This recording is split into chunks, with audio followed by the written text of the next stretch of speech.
Vanderpump Rules Joe Wenberg keeps going live on her Instagram, and she did one last night, and we got to talk about it. Plus, more Vanderpump Rules news. So grab yourself a beverage. Hopefully, you're wearing something comfy. Happy Tuesday, and let's get started. If you like what you see, come and get it with me. I know you deserve all you want, 'cause your heart's made of gold. But don't wait till you're old. If you want it, I get you some. Hello, everyone, and welcome back to my channel, stand-up comedian and Pop Culture Vulture. Joleen Lunzer here for another episode of No Offense, All Offense, the Pop Culture Live show here on YouTube, where we talk about all of our favorite reality TV shows, pop culture news, just anything that we seem to be interested at the moment. We take a comedic look, you guys know. However, I'm very opinionated, all right? I am definitely biased, but you don't have to have the same opinion as me. You can have your own opinion in the live chat or the comments section. As long as we're not being buttholes to each other, we can just agree to disagree. That's my opinion! Also, everything I say is true, except for the parts that are false. And everything is alleged for entertainment purposes only. So keep that in mind as we go forward. Allegedly.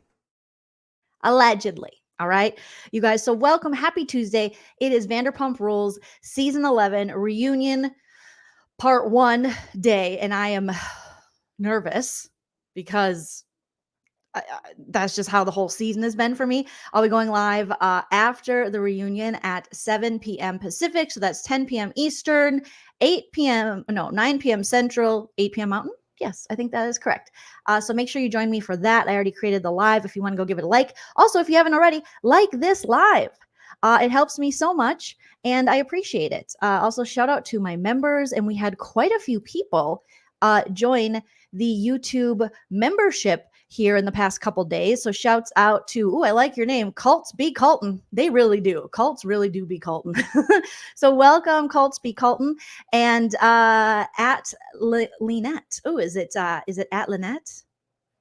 ATT Lynette Martinez. Welcome. And also shout out to Indiana girl Jules, who's been a member for 35 months, which is crazy.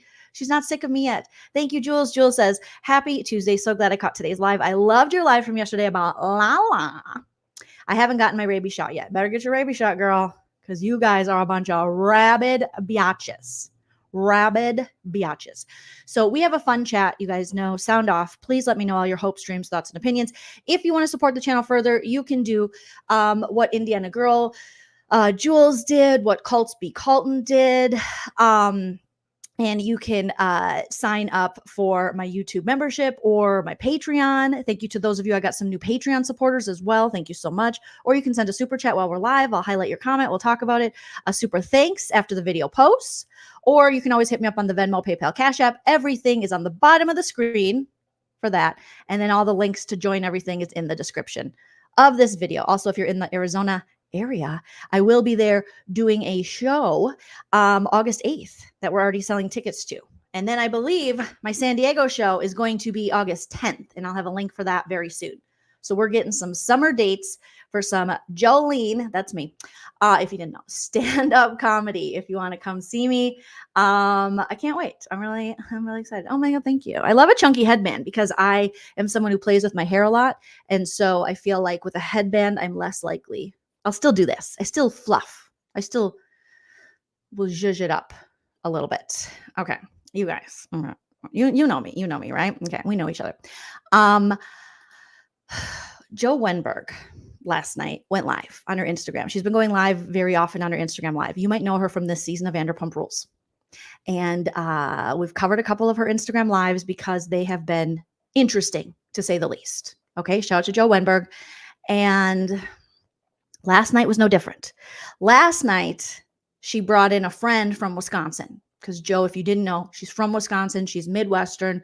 She doesn't wear makeup. She's not like a regular girl. She's a cool girl. She's low May.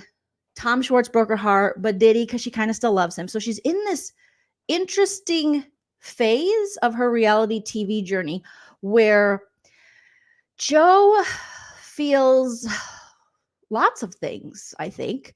And she still feels that she is a victim.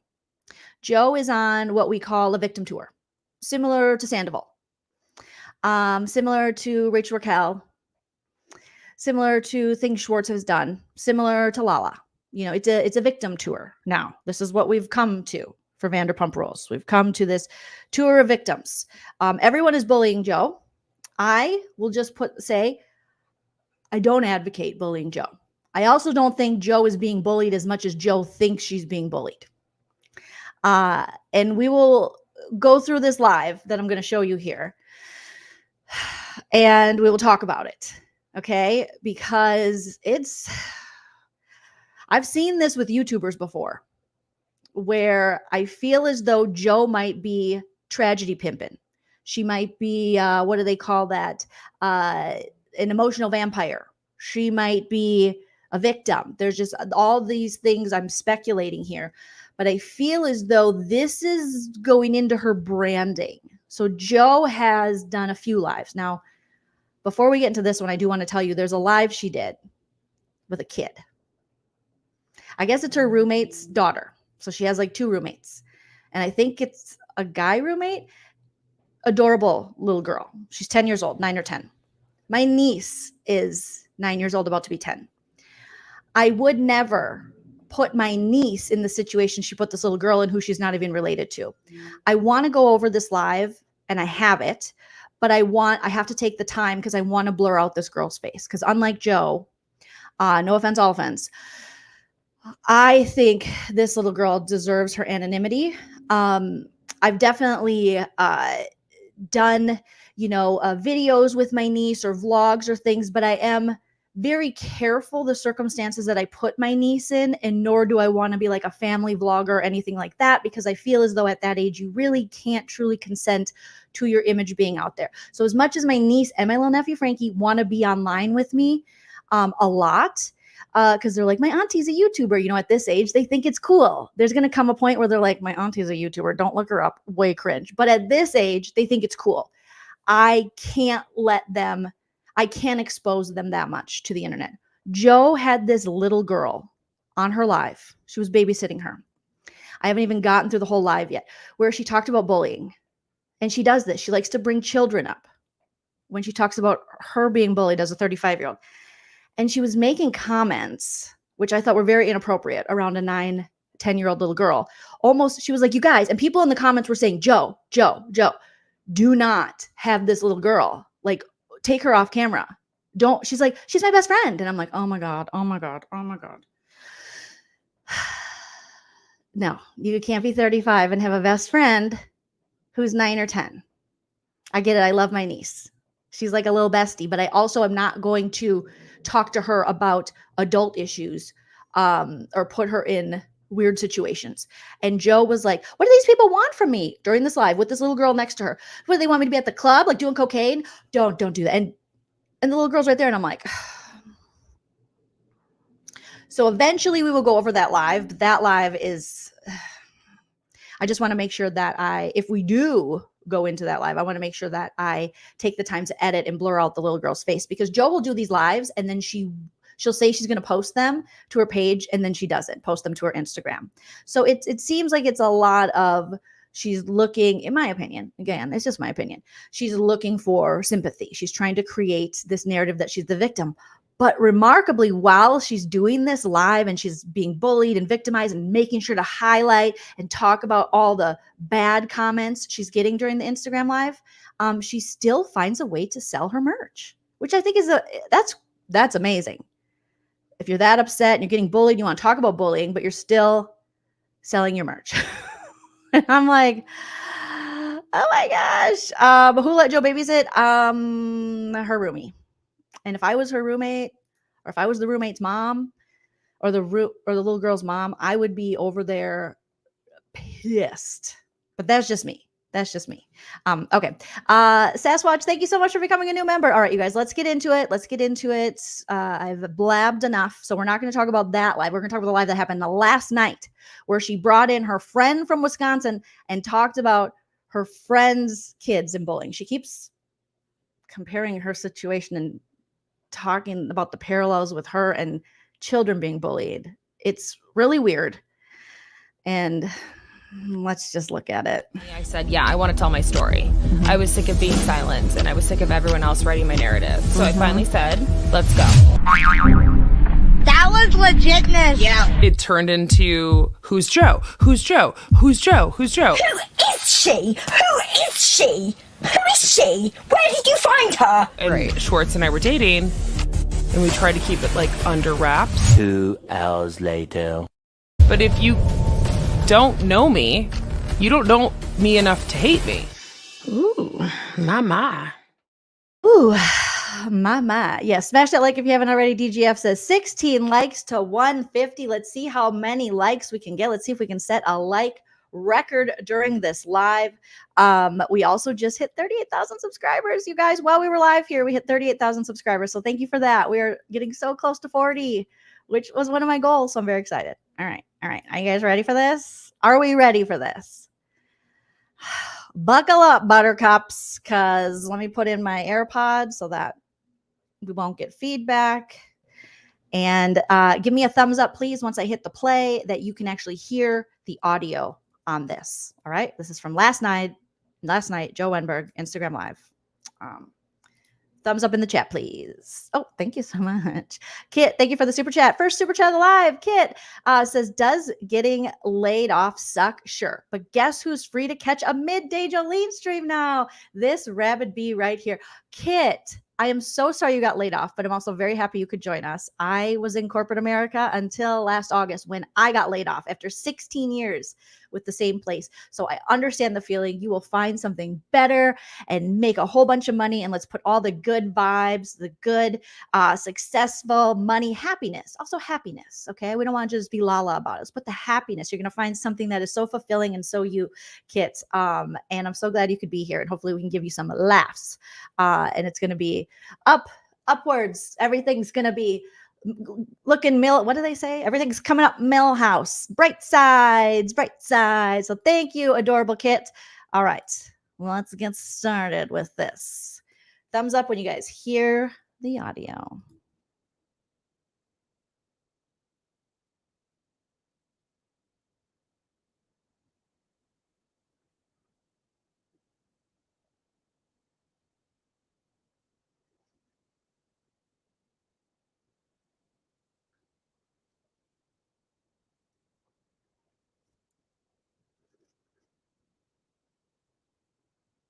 Okay. See, that's why I love having you guys. You'll tell me, okay, let's try this again. Let me share the screen. Let's do the Chromie. Let's do the share audio. Here we go. Let's try this again, you guys. You just had me staring off into space. I'm sure that was very entertaining. Worth all of your time. We're going to play it again. Let's try it one more time. This is a mess. So am I. I am wearing I don't know how to explain it. It's the most comfortable thing in the world. I was wearing it on my live earlier, but it's the sweatshirt with the shorts.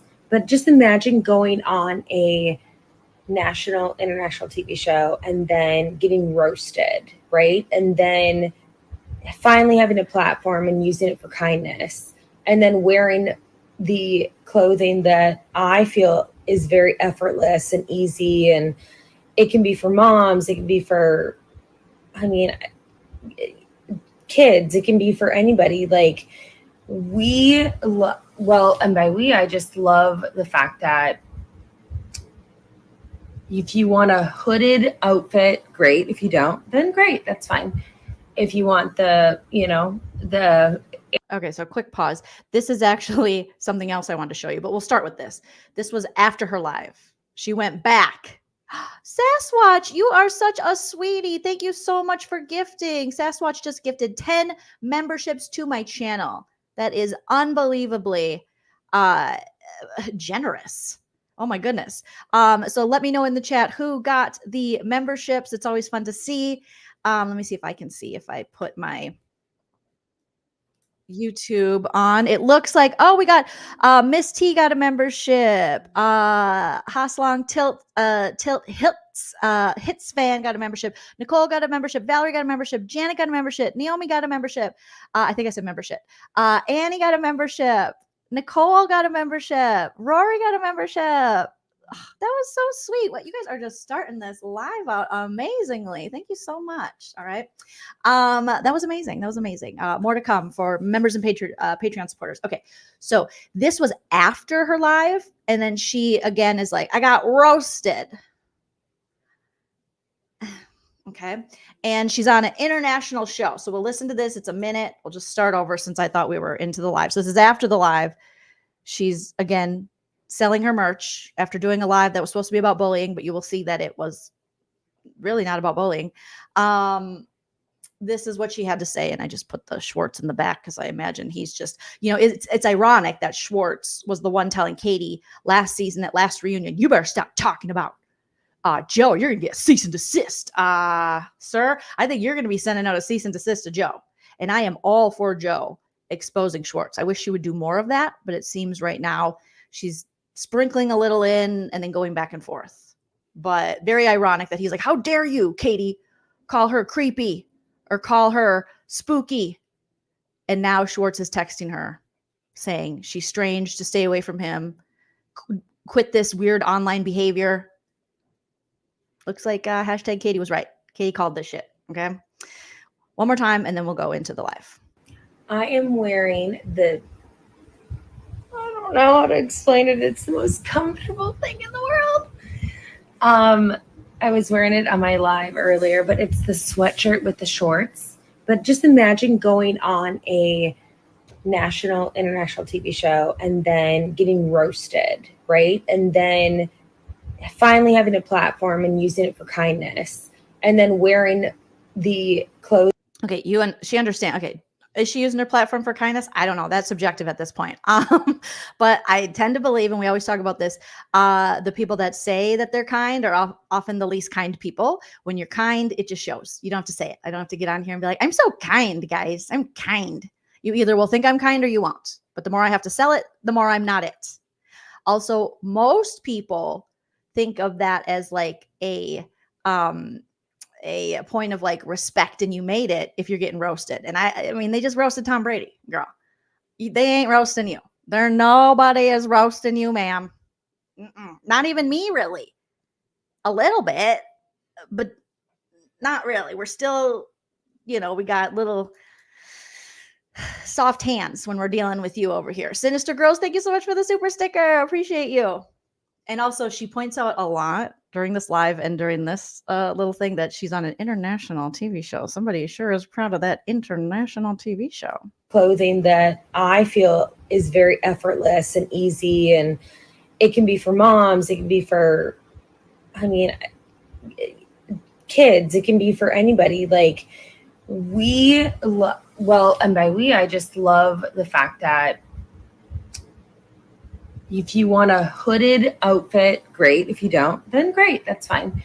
If you want the airport outfit, great. If you want the breakup outfit, great. I'm obsessed. I just can't explain to you guys, how much it's just the best type of so I'm just literally like sleeping in this, because not only did I like drive around all day, like I think it's called chauffeuring or driving around. So I was like driving around and like having like all of the things to do. Does she mean chauffeuring? Chauffeuring? And then I also still got to wear this outfit. And then also I got to get home and then catch some Z's like with my dog. So I got to watch. That dog is passed out. Is the dog drunk? That is shout out to Checkers. So cute. I love Checkers. Justice for Checkers. That dog is like, please go to bed. That dog has been up way too late these days. It is exhausted. Walk my dog, drive in this, and then also I peeped that. I peeped the very, very large pupils. My pupils tend to run big, but these are large. I'll sleep in this. And then the best part is that it like washes like in 2 seconds, because I'm as you guys can tell, and it's like on the show, I'm not high maintenance. So I've been wearing these kind of things for years, so check it out. Mwah. Okay. Well, there's lots of ways to be high maintenance, Joe. And I think, we're still getting kind of that cool girl. Like, I'm not like a regular girl. She likes to say, I don't wear makeup, but we clearly see her wearing makeup. And there's nothing wrong if you want to wear makeup or not wear makeup. It doesn't make you any better than a woman that wears makeup or any worse than a woman that does. It just, what are we doing? What are we doing here? You guys. Okay. So now let's get into this Instagram live with her friend that I screen recorded this one with my phone. So you will see probably things pop up, notifications and stuff, because I was hoping I had enough space on my phone to get it in real time, because I wanted to get it with the comments. Okay. Liz, thank you for becoming a member. Welcome, Liz S. Yes. Thank you so much. Okay. Let me share this. So here we go. This is the Instagram live. The one I was talking about. We're sharing our audio. Again, please give me a thumbs up if you can hear this once I start playing it. And let's just, yes, thank you. This is the most high maintenance person. There's all kinds of ways you can be high maintenance. I just feel like Joe's always, I'm so kind, yet every opportunity she gets, she wants to take digs at the other women on the show or women that she deems to be wear makeup or care about their hair or something. And it's like, that's not, we don't really need that. Okay. Thumbs up if you guys can hear this. Put on some like makeup on my face. Cause like I think I told you, like I had the, this is. Okay, hold on. Let me just slow that down a minute. You guys also, Kelly, I've got to get you this little. Oh, I know. I mean, I like my hoodie, but I want one of those, girl. I know. So everyone meet like my dear friend Kelly. Hi guys, hello. Well, I would say my best friend, and we. Oh gosh, this is like the worst. But the reasoning of this thing is okay. Checkers will sort it all out, and so will Hero. And here comes Checkers and Hero. Yeah, is Hero right there? A lapdog, but there's the Hero, Hero. Yeah. Yes. Okay, so. We were, and you guys can totally just like not care about any of this. We've got our dogs here, but I just wanted to like talk about, oh man. Well, we wanted to. So this is her friend Kelly, you guys. She's from Wisconsin. She's known her. She says, like, I thought it was like a childhood friend. Then we find out later it's been like 6 years. So poor Kelly is in Wisconsin. She's got her dog. Joe has her dog who just wants to go to bed. She's like, can you just take me for a walk? And can we just get some sleep? Can we catch some Z's, Mom? Can we each pop a tone in and just call it a day? And she's like, oh no, I must talk to the internet. To discuss bullying, right? Because we've noticed that there's people that really said some pretty messed up things. And yeah. And the reason why I kind of forced you to be on this. No. You never force anybody. Like, you're like the best human being ever. Honestly, like, people, they don't even know what they're missing out on. For real, they don't. I think a lot of people that actually do, like, oh, there's a thing on this thing. Oh, thank God I can finally turn off this ring light. I didn't know how to do it without. I thought this is so much better. And be like, I am the last one. I will be the last one. No, because you guys, if you can see this, I was trying to do something where I could see this and like put my phone here, but then I didn't have, if anybody has an idea on like how to like, because now I've got to hold this and somebody just said, autopilot. Yes. But I think if I can just do something where maybe I'll just like manufacture like a little tiny depth it up. Okay, so I'm going to fast forward it a little bit because I wanted to keep the majority of the live in here, but this is where Joe, she starts the live. It seems like if you're going to go live and talk about bullying and you're going to bring a guest on being a friend, you would prepare. Joe did not prepare. She also looks like she has a ring light from what she just showed us, but the ring light looks like it's missing the plastic part. Like I have a ring light here and there's like a ring, a plastic covering the little bulbs. Looks like she's missing that. No surprise here. And so she takes the next, how many ever minutes to to figure out where to put her phone until she finally figures it out, while Kelly just sits there and they talk about the da-da-da-da. So let's fast forward a little bit. I'm also going to make myself smaller so we can see some of these comments, because some of these comments, yes, it's giving me an anxiety attack, says Annie. Vivian, thank you so much for the super sticker. I appreciate that. Thank you so much. All right, let's get back into this. Okay. I'll just do this. Okay, here we go. Yeah, I got it. We got it. Okay. We're back. Okay, so. Yes, Vivian. Oh, they said I'm getting dizzy. Oh, shit. We're making people dizzy, Joe. I know. And that's obvious. Like, I get that people are always telling me that I'm making very dizzy. You guys, stop fucking with your cameras. We're making That's not Kelly, that's me. So I just want to break up the fact that it's not Kelly, it's me. So I just want to break up the fact yes. that Kelly has been putting up with me since who knows how long. I just want to make sure that it doesn't. There we go. We got it. Okay. It is what it is. Okay. So Kelly and I have been friends for a very long time, and she has the best family in Wisconsin. And Kelly is like, I'm gonna eat my hair. Kelly is like, I didn't know we were doing this, Joe. We were on a FaceTime and this turned into an Instagram live, and I'm not sure. People in the chat are saying, Joe, please forget about that demon Schwartz. Good points. She always brings me like to this place of like peace, because as you guys obviously know, it's not been easy. And so whenever her and I, oh shoot, I just got makeup on my airplane pants. Oh, well, it adds character. True. And also, I've got shout.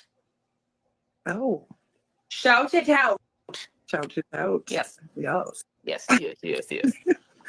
We were just talking about, because she called me and she was like, what incarnation? Oh, I mean, you were. Yeah, I was basically. You were disappointed in humanity. Yeah, I couldn't believe all the hate that you were getting, and I thought, what on earth did this girl do to deserve this much hate? Like, I'm mind blown. I'm just like, well, there was a lot of love, though. I can't say there was a lot. There was actually more love than hate. Yes. So, yes, and I thought it was interesting because there was a couple people that were like, Joe's, the huge, right? Yeah. Like Joe's, they take a shower. Joe's a crackhead. I don't know where these comments are coming from. Joe's a crackhead. Take a shower. I know she keeps saying that it's being said, but in this live, I don't think I saw anyone say to take a shower. Maybe they mentioned crack. I don't know. The only person I've seen mention crack many times is Joe about herself. So, okay. The problem basically is get a therapist and, all those things. And Kelly was like, well, you did a good job. I mean, and I didn't even think that was even a thing at the age of 35. I know I'm going to just keep saying this, you guys, like, if you do not feel comfortable, talk about it. Like, talk about how you're uncomfortable. Talk about how you feel bullied. Talk about it, because I don't know. There's just something to be said about feeling okay at the end of the night, and then there's also something to be said about being true to yourself too. So it's like, okay, well, I'm gonna stick to my people, Land me. Okay, she's not making a lot of sense, as you can see early in this live. From a naked eye, it would seem that I would deduce, as a recovering alcoholic myself, I see other people in the chat, that there's a substance, whether it's alcohol or whatever, something is happening. Something is allegedly, everything's alleged, is occurring. Chumbawamba, thank you for the super chat, says, did Joe call out her parents for spelling her name wrong when they named her? I think during this live she did. She said something about the Kaylee. Evelyn Bear, thank you so much for the super chat, says, did another rabies be here? The more Joe speaks, the more I wonder how Schwartz dealt with it as long as he did. He cheated on Katie with this. Technically, he didn't cheat on Katie, I don't think, with her, but soon after they announced their separation stuff, that's when he got together with Joe, and then she stopped talking to everyone, including one of her close friends, Kristen Doty, and kind of moved in, even though she'll say she didn't, into Schwartz's house. But yeah, I think Schwartz, I think they had some recreational, possibly fun together of sorts, and I'm waiting for her to hopefully one day maybe talk about that. Maybe give us a little insight about that. Sandra says she is self-obsessed and needs an audience and sympathy. Yeah, it's looking that way. Lamb meat. That's a long story, that one. Yeah, Kelly got me through a lot, honestly. It was like, ugh. You're right. And I feel like people really put each other down in such subtle ways, they think that they're helping when they mention mental health, but this is not the type of platform that you would talk about ADHD, talk about autism. That's fine. Talk about it all. Who cares? It's great. Yes. Actually, I shouldn't say who cares. Everybody cares about mental health. Everybody. Yes. But you know what? Like we talk about it on platforms that are meant for those things. There's ADHD websites. You can go and join blogs. I mean, my God. Whoa, lady. Listen. Okay, Kelly. Okay, seem like a nice lady. Shout out to Kelly. You can't, you don't get to legislate and decide where people can talk about their mental health. If people feel comfortable talking about it on Instagram, or they found groups on Instagram, there's also tons of social media groups where, or tons of, I know for me, for my ADHD, I follow so many ADHD accounts that make me feel seen, make me feel not normal, but just make me feel better. And also make me feel like someone is can relate to the struggle that I go through. I think that's true for everybody, whether it be something with your mental health or even like your astrological sign, or there's moms, you follow mom stuff. If you got dogs, you follow dog things. So I don't know what Kelly's saying. And I don't think these two are in a state where they should be maybe discussing this at this point. This reminds me a lot of when I was really active in my alcoholism, and I would call my friend Crystal in particular, and we would have phone conversations for hours. I lived in Arizona at the time, and I would just have drunken conversations with her, and she'd have some cocktails. And this just seems like that call. And then they just put it to live. But I would have never wanted to go live during that time. But Joe seems to be really okay with talking about or going live under an alleged, state that might not be maybe the best state to go live under, maybe, you know what I'm saying? So let's keep going, Kelly. God, there's, and they're going on your platform where you have clothing lines that you're just displaying, and they're talking about you like you're crazy for what? Putting on clothes? Yeah, literally. I'm crazy because I put on a sweatshirt that I'm obsessed with, and I want to share it to the world. Yeah. And I'm not making Kelly be like, this is the other really fucked up part, is that like Kelly and I talk about everything all the time. That is a very bright light. I want to just give you guys something really funny. Okay, really quickly. This is a light that I have, and I put this over it. It's called the Salty Mama hat. Kelly knows this. It's from Schwartz. And so I just kind of keep it over that because it's like very bright And so shout out to Schwartz. So we are, how many? Let's see. We're 8 minutes into the live. We've had, I think, 2 Schwartz references. She's not doing okay because of Schwartz. And she's another hat reference. Also Anna Light. I'm thinking fire. I come from an anxious family, but I'm thinking if you put anything like that over a lamp, that's a fire hazard, ma'am. Please take the hat off of the hot, bright lamp. Schwartz, but I'm gonna keep that hat because it's funny. It's called the Salty Mama.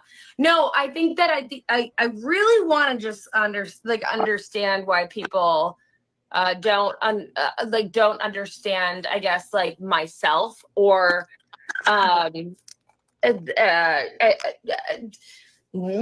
well, I can see why people don't understand me because I'm like,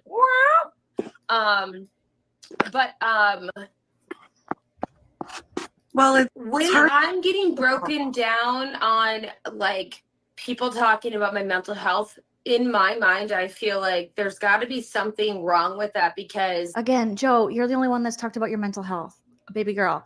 You told us you have ADHD. We were like, okay, cool. And then a lot of us were like, hashtag me too. We got ADHD too. I don't know who is talking about your mental health. I think if anything, you see people in the chat that are saying, hey, maybe go get some therapy. Go talk to somebody. Don't talk to strangers on the internet. This might not be the best thing for you. Even Tom Schwartz himself, in an asshole-ish way, though, texted her and said, we talked about this on the last No Offense, All Offense we did where we covered a Joe Instagram live where she outed Schwartz's text messages where he was basically like, your erratic behavior, your kind of unhinged behavior online is disturbing. I'm taking some of the things you say as threatening. Obviously, she didn't show us the whole text exchange, so we didn't get to see what she said to him. But yeah, so again, you're talking about it. You're opening up the conversation for people to talk about your mental health. And then you are going live in a state that isn't your best mental state. But then we have this like, this kind of victim tour that's happening. And then you have Kelly here, who's her friend, but she's not doing her any favors by feeding into this. If you're really her friend, you should be like, okay, let's like get offline. Let's just get offline, or let's talk at a different time. Pamela B, thank you so much for the super chat. Pamela B says Kelly has Stockholm syndrome. Kelly's just not doing her any favors at this point. I don't know if anybody has any idea of like how to like kind of like help out others, whether they're like 5-year-old, but like, I mean, I'll say it, Kelly, like your daughters have, they're in their mid to late, they're in teenage years, and the stuff that I've heard from them about, because I'm very close to them, it breaks my heart. And like in my mind, when you watch the show, those girls are watching the girls on the show, right? So like I won't say your daughter's names. Could you imagine okay, watching this a second time is wow. Okay, so first of all, again, you are openly talking about minor children, teenage children's mental health seemingly without their consent. They're not there. Kelly looks like she's surprised that you're bringing up her daughters. You almost name her daughters. You now have a bigger platform where you have quite a few followers on Instagram. So you're opening up this conversation and exposing these young girls and what they've told you because you're close. So you're using that to push forth your victim narrative of how you're being bullied on a television show at 35 that you chose to go on. And you're being criticized for things and behaviors that you yourself did, similar to Tom Sandoval, putting yourself in the situation with Schwartz and separating yourself from the women and trying to be the cool girl and then being like a accomplice to Scandival, you and Schwartz, kind of being an accomplice, for Rachel and Tom. And now you're talking about these kids. Kelly, I would have logged off so quickly. She's like talking about children's mental health. Thank you, Dirty Bitch X. A little behind, but she's giving me GB vibes.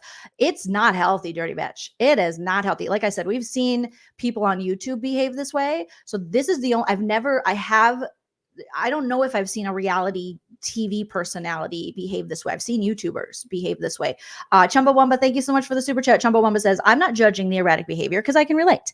It's that her combos are all Schwartz centric and erratically makes him the hero and the villain. Yes, she has an inability to hold Schwartz fully accountable, and instead wants to villainize the fans, or she wants to villainize the other cast members, the girls, I should say, the women. Like having them see that on reality TV, because it's obviously very, very, very sad to see people break down and be mean and hurt people for like an act. Like it's almost like everyone doesn't unconditionally love anybody. Everyone's very like conditionally loving people, right? So it's like a conditional thing.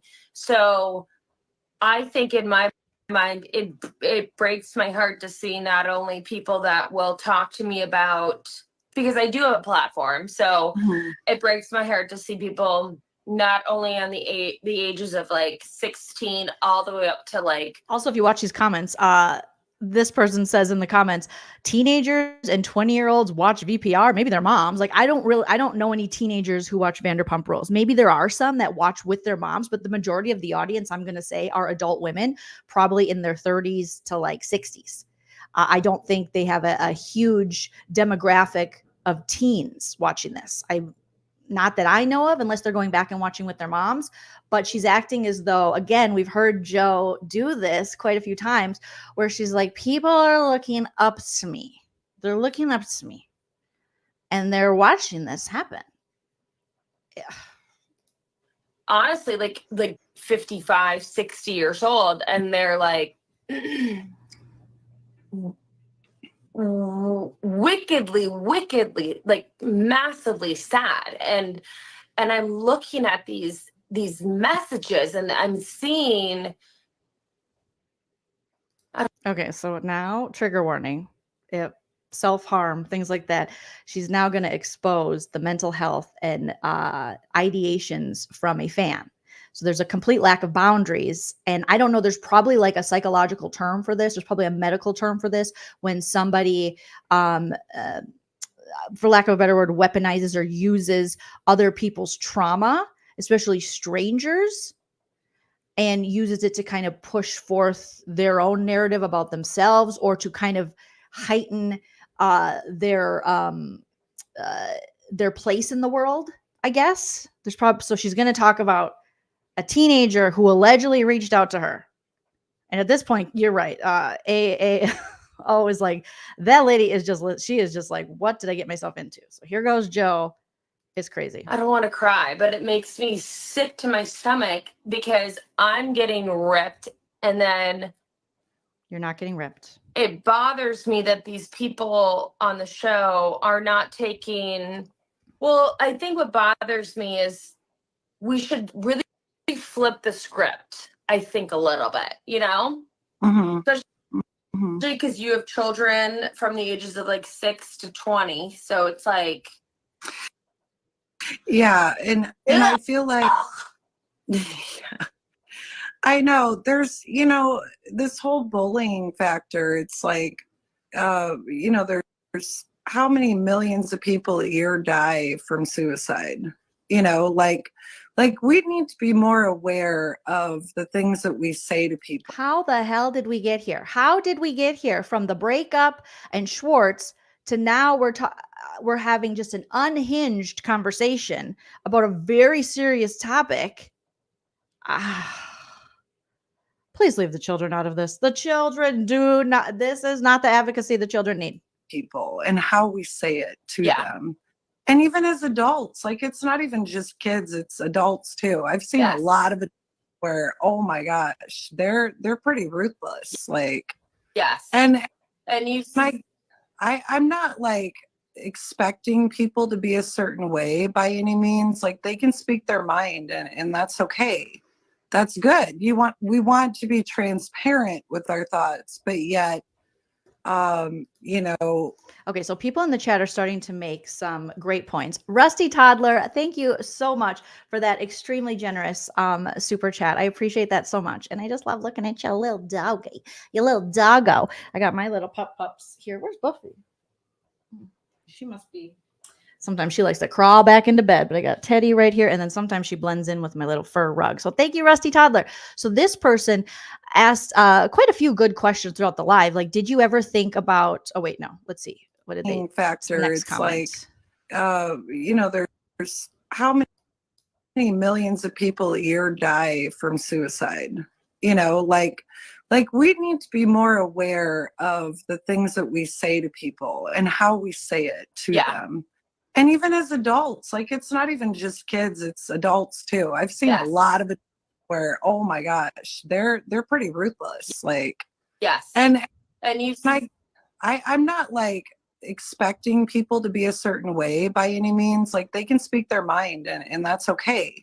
That's good. We want to be transparent with our thoughts, but yet Joe is not really paying attention to her friend. She's just reading the comments. And this is a good question. Is it bullying for sharing an opinion? I think opinions can be shared in a productive way. Opposing views doesn't mean bullying per se. And I think this is a point that should be like keep making this point everywhere you're at these days, because you have people who are online being like, you have full ass adults who are online being like, I'm getting bullied just because people don't agree with you. Every time someone comes in my comment section and says, Joleen, you're wrong for this, or Joleen, I don't agree with this, or Joleen, I actually like this part of this TV show you're reviewing and you don't like it, that doesn't mean they're bullying me. That just means they have a differing opinion. So offering differing opinions is not bullying. Okay. So I think we're throwing that term around. That's one of my biggest issues, is like we're throwing that term around so willy-nilly that then pretty soon it's going to not mean anything. It's not going to mean anything. Yet, you know, downright putting someone down or pointing out certain flaws they have in such a cruel way. I mean, that's something totally different. So most of them haven't had it in their bio. People are talking about how like they haven't had the Vanderpump rules, non sequitur, the Vanderpump rules in their bio. How is your friend talking about people taking their own lives and bullying, which you say you want to talk about, and you're on here going, oh yeah, we're going to transition real quick to how a lot of the VPR cast members took Vanderpump rules out of their profile. I understand those are questions that are being asked, but are you doing a Vanderpump rules live? Are you doing a bullying live? Are you selling the sweatshirts? Like what's happening here? I can't answer that question. I don't think it is that important compared to the DM that I got this morning of a 15-year-old who literally said, if you do not call me, I'm going to kill myself. And, oh my God. And I did.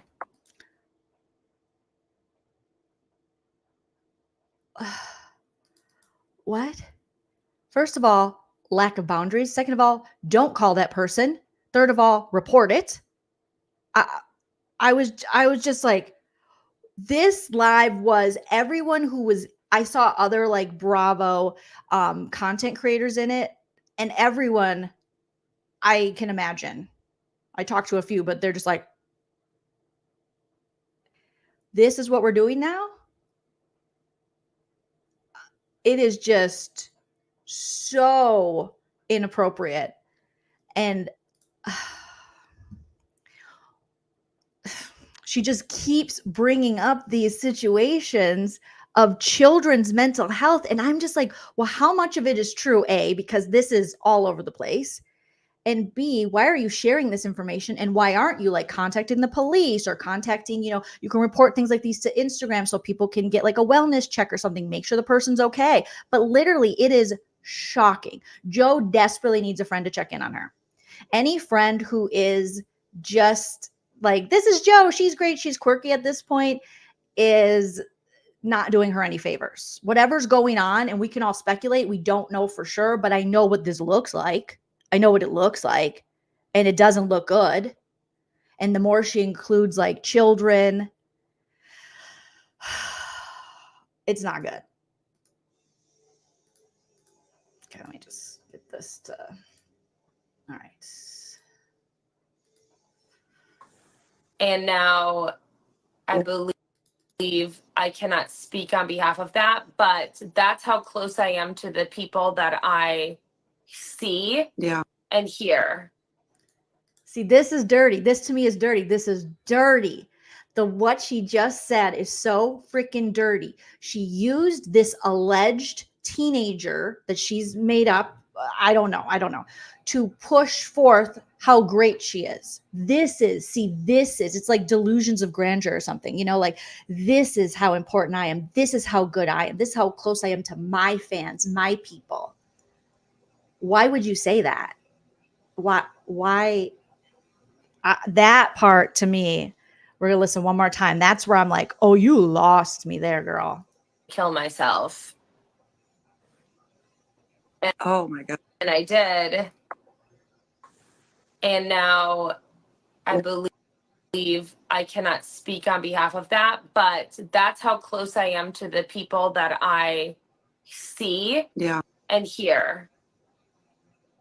That makes my heart break. You talk a lot. Sorry, 1 second. You talk a lot about what the cast has done wrong, but you never say anything you've done wrong. Not saying it's all fair, but you have to take accountability as well. What do I need to take accountability of? I'm down to take accountability of anything. What did you do? I haven't seen, heard, or anything that you have done that you would have to take accountability for. Okay, when someone What? So it's everyone else's fault. Joe's the hero. Everyone's going to hurt themselves and they're calling her, and that's how close she is to her fans. That's how important she is. It's not about them. We don't even get an update. Is the girl okay? Did you talk her off the ledge? What happened? We don't get an update on any of that. It's just, look at me. I'm so great. And then, I mean, yeah, literally, Elizabeth, blowing my mind as well. And then what I need to take accountability for? I don't know everything that you've done this season. The reason you're in the situation you're in, maybe take accountability with Katie now that you know Katie was right all along, and the fact that you're comparing your situationship to her 12-year relationship, and that you tried to paint her as a bully and a bad guy when she was just saying, I find you spooky. I don't want to be around this kind of energy. And now we all see it and get it. And even Schwartz himself is texting you saying you're strange, which I don't think that wasn't very nice of him, especially someone who kind of put her in this position. And Schwartz, if anything, you knew she was like this and you still brought her on the show and you weaponized her against Katie because you love doing that to women. But you think you did that to say so? You don't even talk to your friend Kristen anymore. You acted as though you didn't know Ariana and Tom were together, but you were at their Friendsgiving and their Thanksgiving. You were in the group. You were trying to be the cool girl. You were an accessory to the affair. You were at all the shows with Rachel Raquel dancing. And then Ariana would come over to you guys. There's like video proof of this. We have the videos. And Ariana, and you were like, hi. Is that kind? Is that nice? To be aware of something like that and help the people hide it? And even if it's not your place to go tell her, which I think you should have, don't be a part of it. Don't go on secret couples vacations with them. This was last night, you guys. This is alarming. Bravo TV, like Bravo Television, you cannot bring her back. Someone needs to reach out to this woman. This is alarming. This is no longer like, poor Joe. This is, hello. It's not okay. Oh, God. someone gets divorced, they're divorced. And first of all, Tom Schwartz and Katie were divorced like way before, before they even signed the papers, they weren't even getting along. So they were. How do you know Kelly in Wisconsin? What do you know, girl? This is where Kelly in Wisconsin starts getting on my nerves, because she's going to talk about bullying and she's going to talk how mean everyone is, but then she's going to start attacking people and saying things. Because Joe told you, do you know these people? Have you met Katie? Were you around Katie and Tom's relationship? How do you know? How do you know this? Like, you're just doing this to like absolve your friend. They weren't really, their hearts, their souls were not connected. Everybody sees it. Everybody knows it. It is no secret. So you didn't do anything wrong. You literally did nothing wrong. They just signed the papers. Oh my God, Beached. Beach said this is feeling like the mother love cult talk, like Mother God, that cult, that lady. She kept getting sicker and sicker and sicker into her, alcoholism, into her addiction. And everyone around her was just like, yes, you are a God. You are great. Yes. Build another little collage of how you and Trump and who else did she say was in her, I want to say Alanis Morissette, but it wasn't. But she had all these like celebrities, dead and alive, who were part of they were like her apostles. Yes. And this is how people are able to get tied up into cult type stuff. HC says she's weaponizing a stranger's mental health. Gross. It is gross. It's gross. And not just a stranger, children's. Okay, yes, Robin Williams. Oh my gosh, if you guys haven't watched that Mother God cult, it's on HBO Max. It is so disturbing, but it's really a great documentary. Very great. Oh God, you guys. Yeah.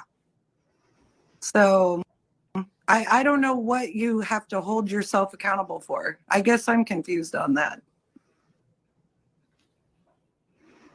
I'm agreeing with that. I think that we're getting off topic here because there's a lot of questions about like what we are. I think it's because it's like you're sorry, and then everyone's kind of like trying to talk about things.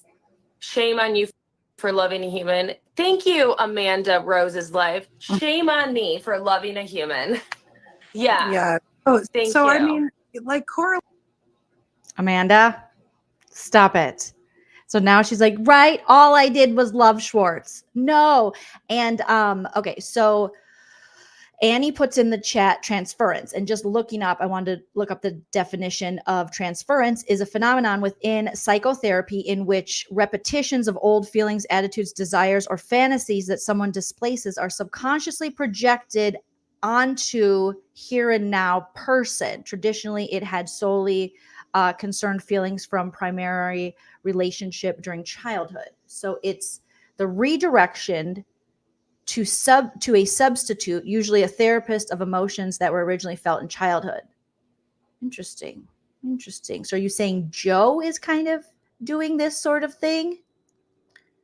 I was just Annie, I thought your comment was very interesting, but feel free to elaborate. There's going to be if this behavior keeps up, there will be some kind of legal action that I think maybe everyone on the show will have to take. Correlating that to bullying, you've never been a bully to anyone ever. How do you know? I've ever seen, and I've known you for 6-7 years now.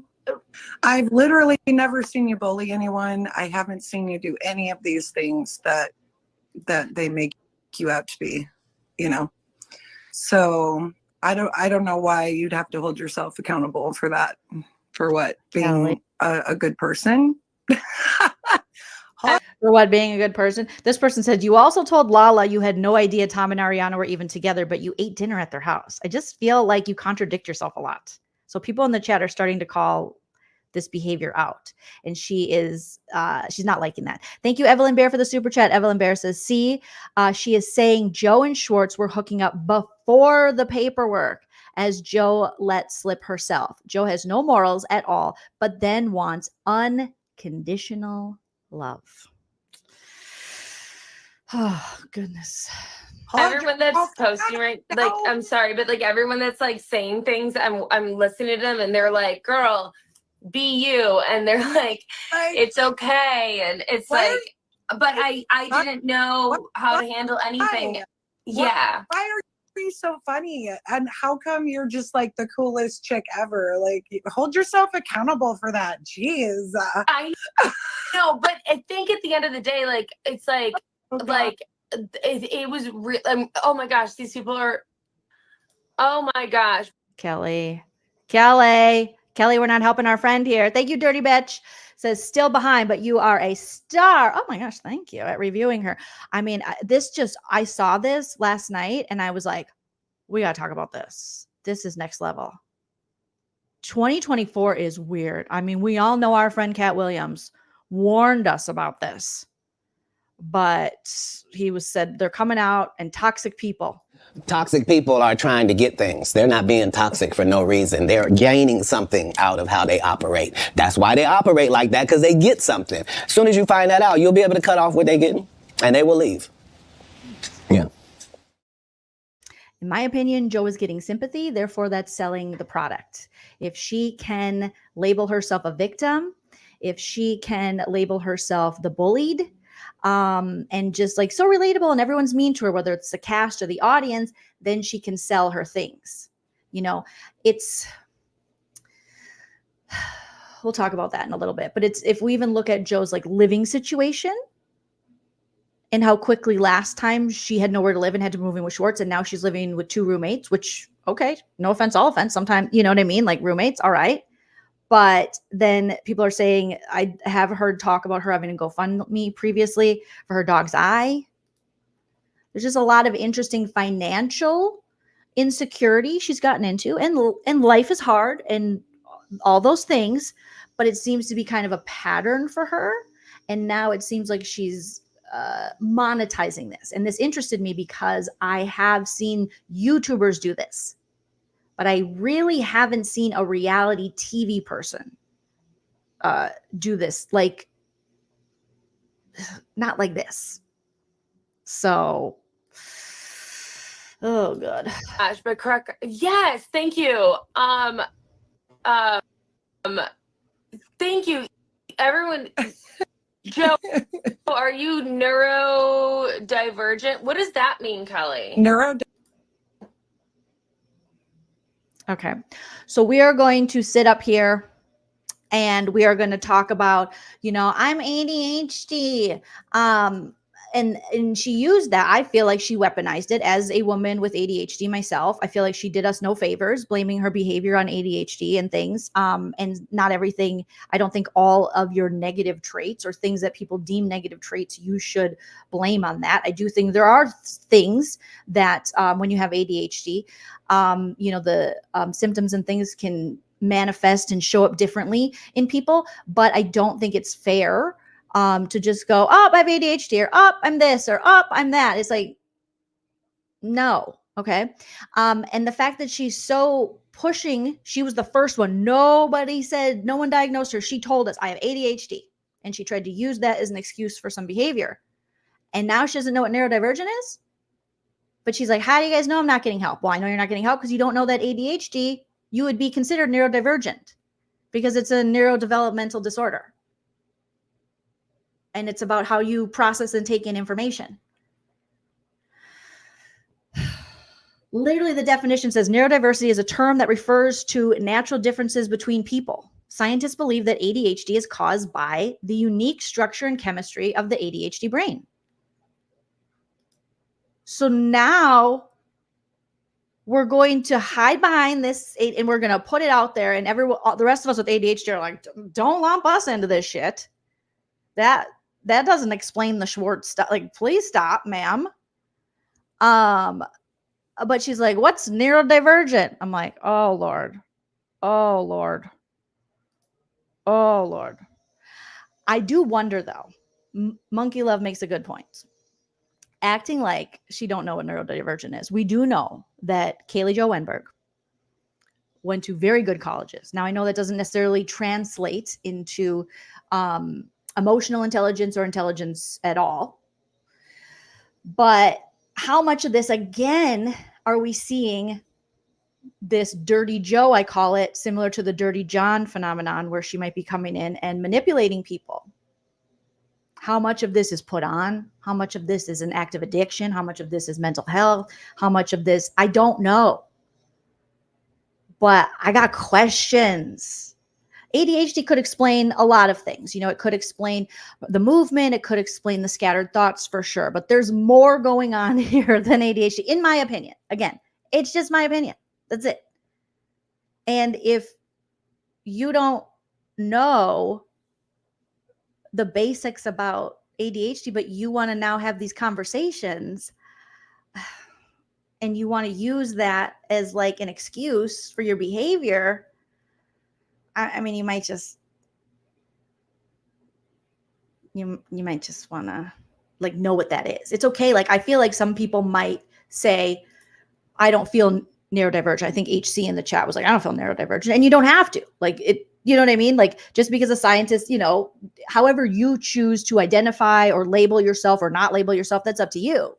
But you know what it means.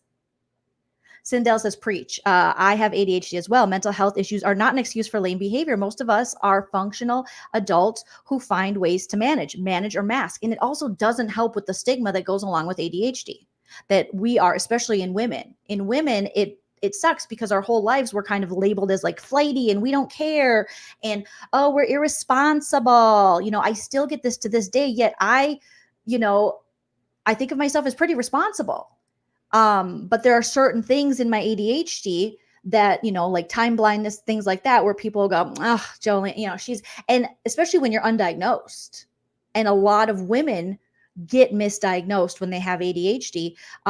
They get misdiagnosed bipolar. We've talked about that a little bit previously, whether it's bipolar 1 or bipolar 2, mostly I think bipolar 2 or some kind of mood disorder, because there's been much more research done surrounding boys to men, ABC, BBD, boys and men regarding ADHD, and not as much research done for women and people of color. And that's just how it is. I think it's getting better and we're starting to talk about it more and we're seeing more women come out, but we're literally having women in their 40s diagnosed with whether it be autism or ADHD, where it's because there wasn't enough research on how, just because it manifests and shows itself this way in little boys, I was not saying boys to men again, doesn't mean that's how it manifests in women. It manifests differently in little girls.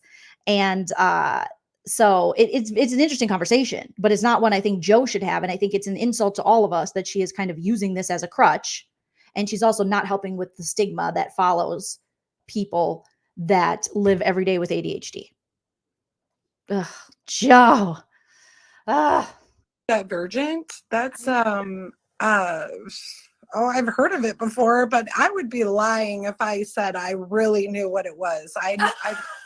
Neurodivergent is like a spectrum of, isn't that autism? Like a spectrum? Oh my God. I feel like this show and these lives are frying my brain. Janine, this is what you guys, this is what allegedly, this is just me talking. This is just us speculating. You're putting stuff out there for us to commentate on, for us to have opinions on. This is what happens when you put things into the world like this, okay?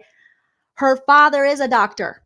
Jo has talked about this and I forgot because my brain is like mud now with all of these people and them trying to like rewrite history and create new narratives and hide behind addiction, mental health, all these things.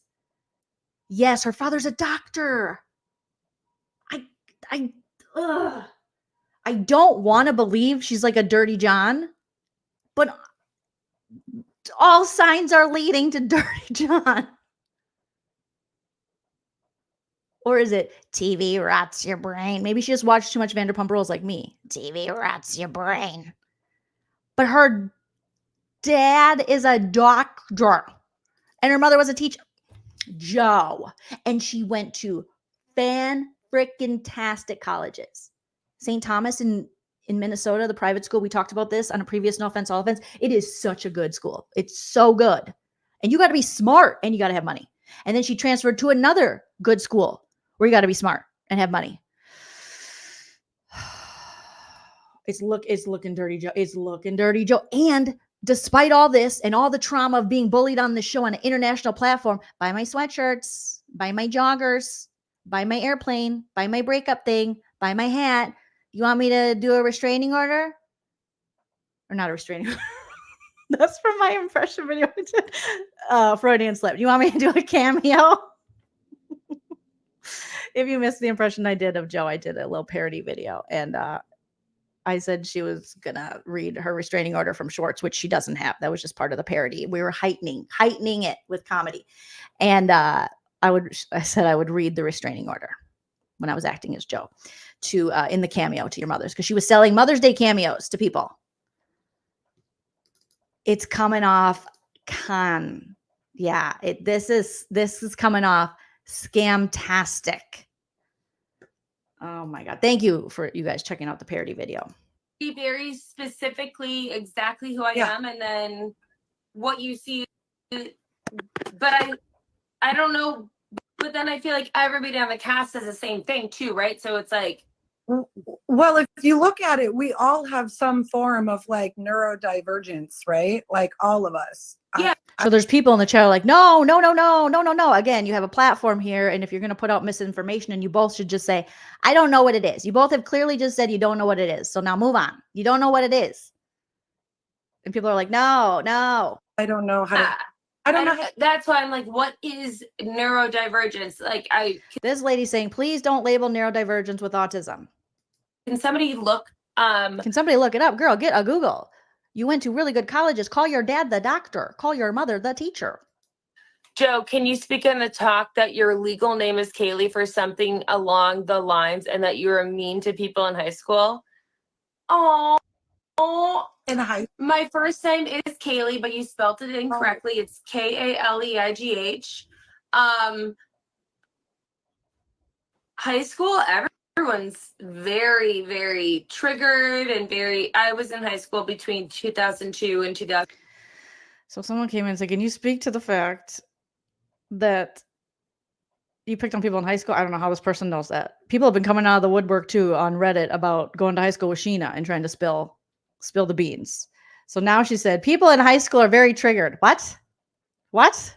2006. So I'm not sure. We didn't have cell phones. We didn't really even have like back. You went 2002 to 2006. People probably had cell phones. She's going to tell us she lived in such a small little Amish town. They didn't have cell phones or backpacks. I don't know what this, at this point, this is. She's like, I went to high school in 1776. Yeah. And we didn't have shoes or feet or roads or eyes. We just, so she's going to tell us they had no backpacks and they had no phones. 2002 to 2006.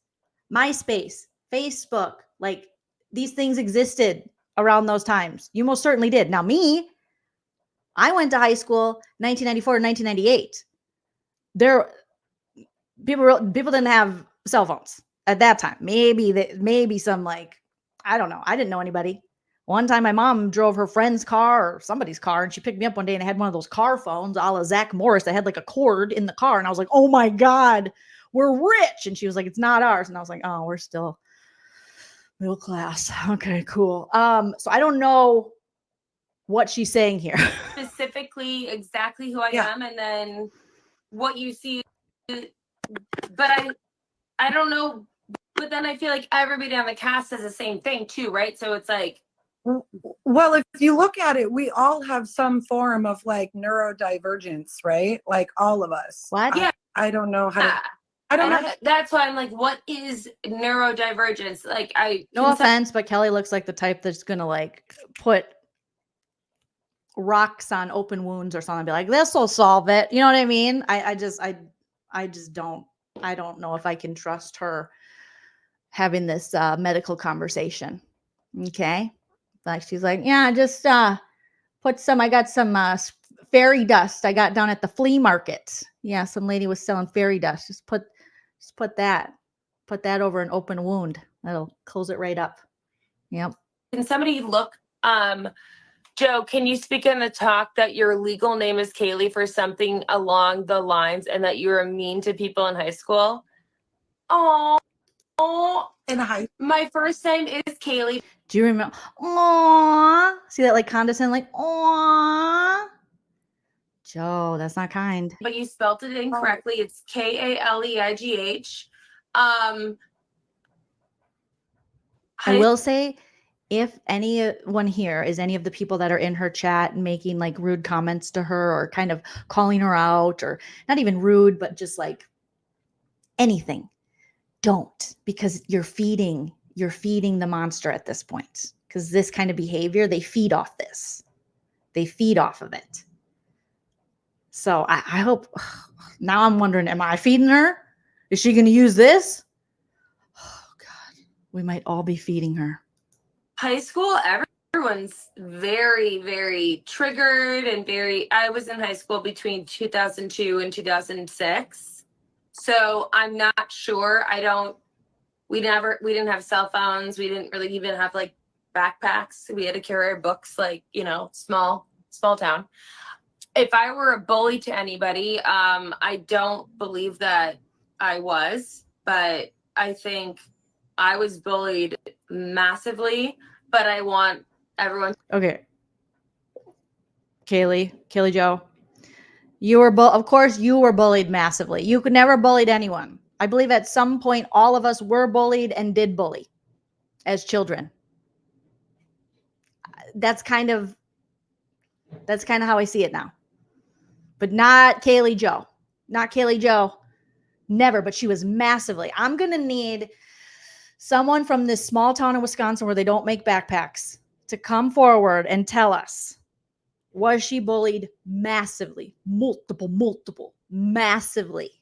Because this is coming off Baby Reindeer-y. Everyone to know that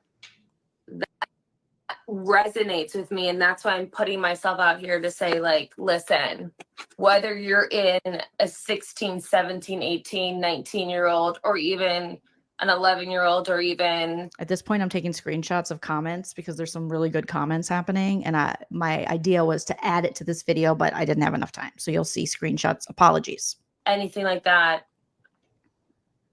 Whoa, like, let's break it down and make sure that everyone's okay. So now, you guys, she's an inspiration to all people who have been bullied, teenagers, because she was massively multiple bullied. And so she just, yeah.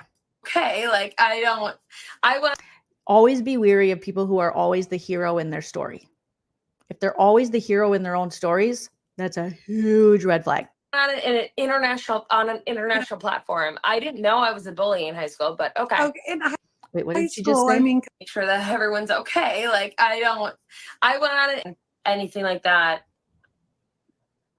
Whoa, like, let's break it down and make sure that everyone's okay. Like, I went on it on an international platform. I didn't know I was a bully in high school, but okay. In high school, come on. Most of us don't even know what we're doing. People are kind of clocking the Dirty Joe. There's people in the chat going, why is your voice changing?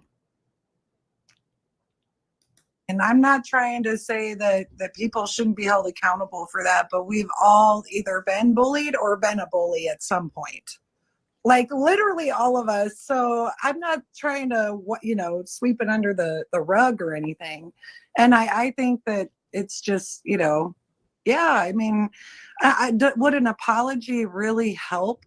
Like, is that what they're looking for? Like, do they want an apology? Do they want, like, I don't know. I think they basically just asked, like, hey, can you speak on behalf of the fact that why is your name Joe, but you were I don't know who it was, but they said your name is Kaylee. Yeah, because it's like Kaylee Joe. And were you a bully in high school? And I was born with the name Kaylee, middle name Joe. My parents, as you know, Kelly, before E except after C, they did not spell my name correct. So here's the part where you guys were talking about where she roasted up her parents about them misspelling her name. As you know, my parents bullied me because they spelled my name I before E except after C. They didn't follow the rules.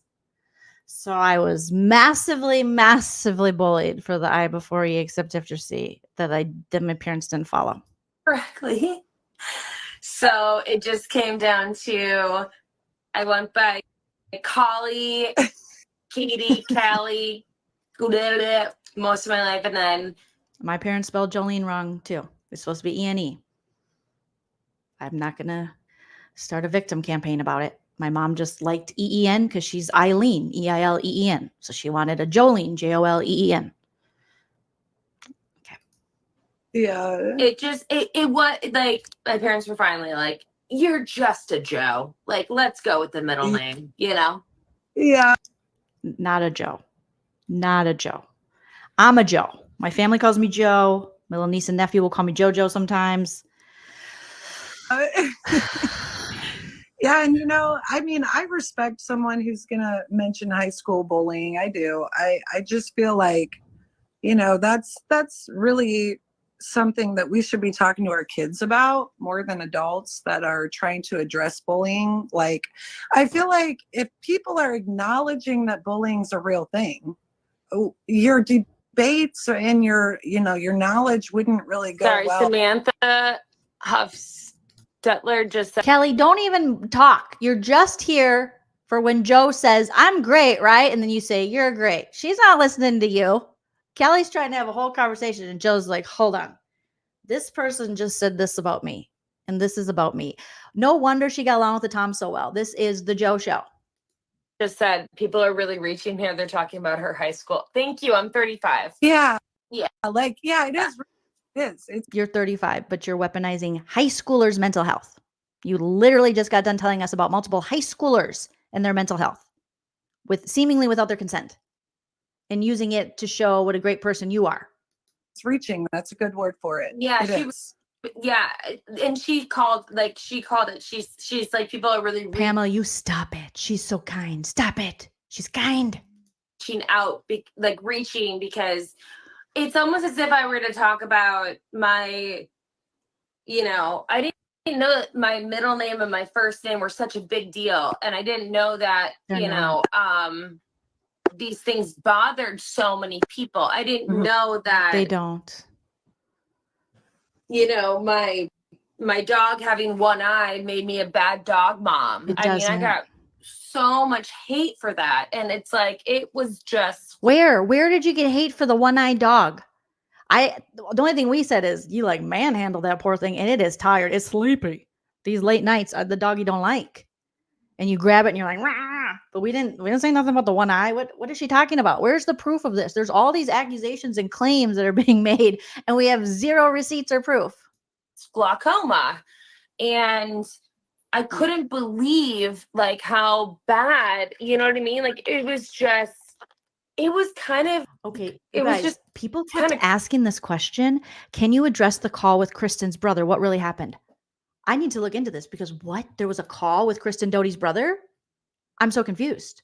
I know that Kristen has talked about her former friendship with Joe and Joe disappearing on her and kind of ghosting her, but what is this call? I'm going to have to look into this. I just saw it for the first time last night, and this person kept answering or asking it, and I don't think it was ever addressed. But I'm like, what? A call with Kristen Doty's brother? crazy. Now I feel like it's getting dark, so I'm just going to do this. But I couldn't believe that everything that I was saying that was true and truthful was, it was almost as if I said something not truthful, I get ripped. Right. If I said my truth, I'm still getting ripped, So it was like, okay, I'll go there and Exactly. listen to it. Thanks, Nicole. how do we explain that, Well, yeah, and it's really, it seems like, I would love to know what her definition of ripped is. How are you getting ripped? you're getting more love than hate for sure. I feel like the majority of the comments have been a lot of love towards you, which is freaking amazing. But you're my best friend, and obviously, you think that. However, you don't see my DMs, So I'm just the reason why I do these lives, and I'm gonna post this one, is because I want people to understand that when you put yourself on television, you choose to do that, and then you also have your support system. Right. But I don't think that I know people out there who watch us live our lives. They don't know how hard it is to wake up.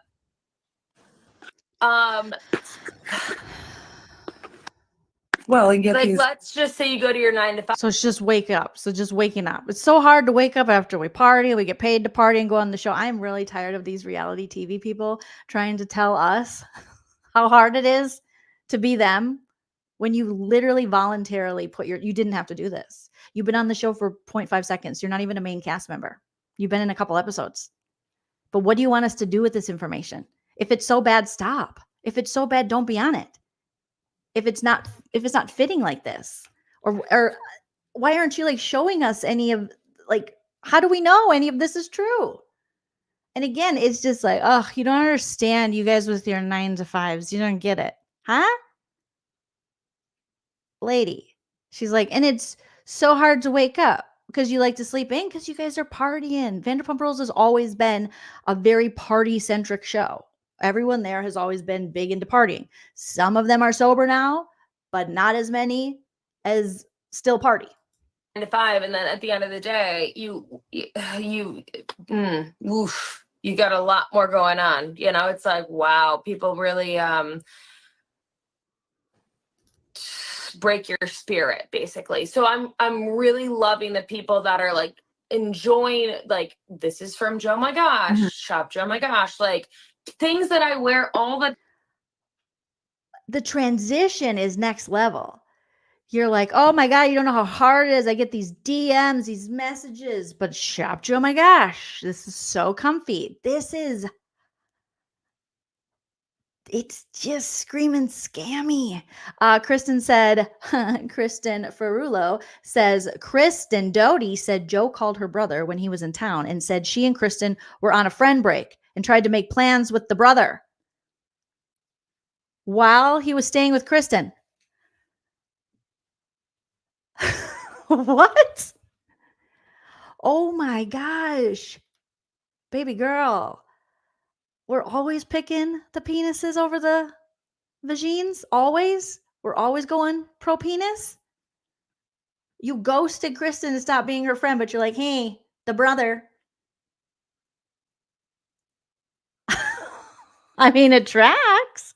It tracks. Aria Vina says, Joe's 6-minute relationship with Schwartz, so much more significant than Katie's marriage. Yes, everyone should feel horrible for her. Horrible. all the time, and I'm just cozying, you know? Oh, you know what? We have to cheers to that. Yes. No. With my water. Please just drink water. I'm drinking tea. I feel like we should go get like a shot of tequila or something. Like, I miss you so much because you're like in Wisconsin and I'm. No. Thank you so much for the super chat. Angela says, new here and loving it. I, for like Cali girls turn like into Manson type chicks. Are you saying Cali girls turn into Manson type chicks? Scary. And there is definitely sub about here pasta. Oh, maybe you're attributing the behavior to the pasta. It's not about the pasta. Thank you, Angela. Jill Christine, thank you so much for the super sticker. I appreciate that. Thank you, Jill.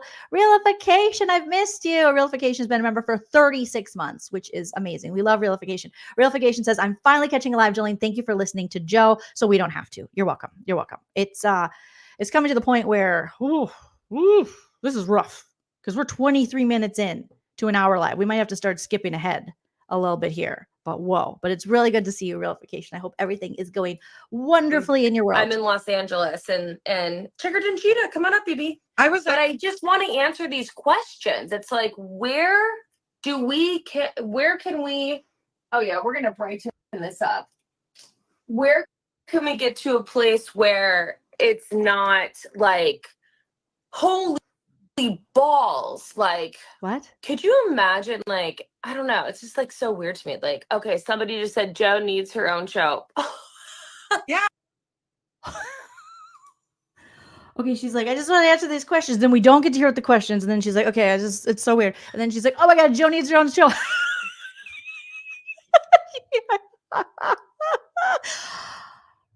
She's acting like this is brought upon her, but she's loving it. And she wants her own show. This is, oh my God, oh my God, oh my God, oh my God, oh my God, oh my God.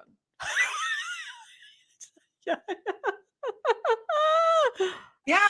I mean, could you imagine, like, I don't know, it's just like so weird to me. Like, okay, somebody just said Joe needs her own show.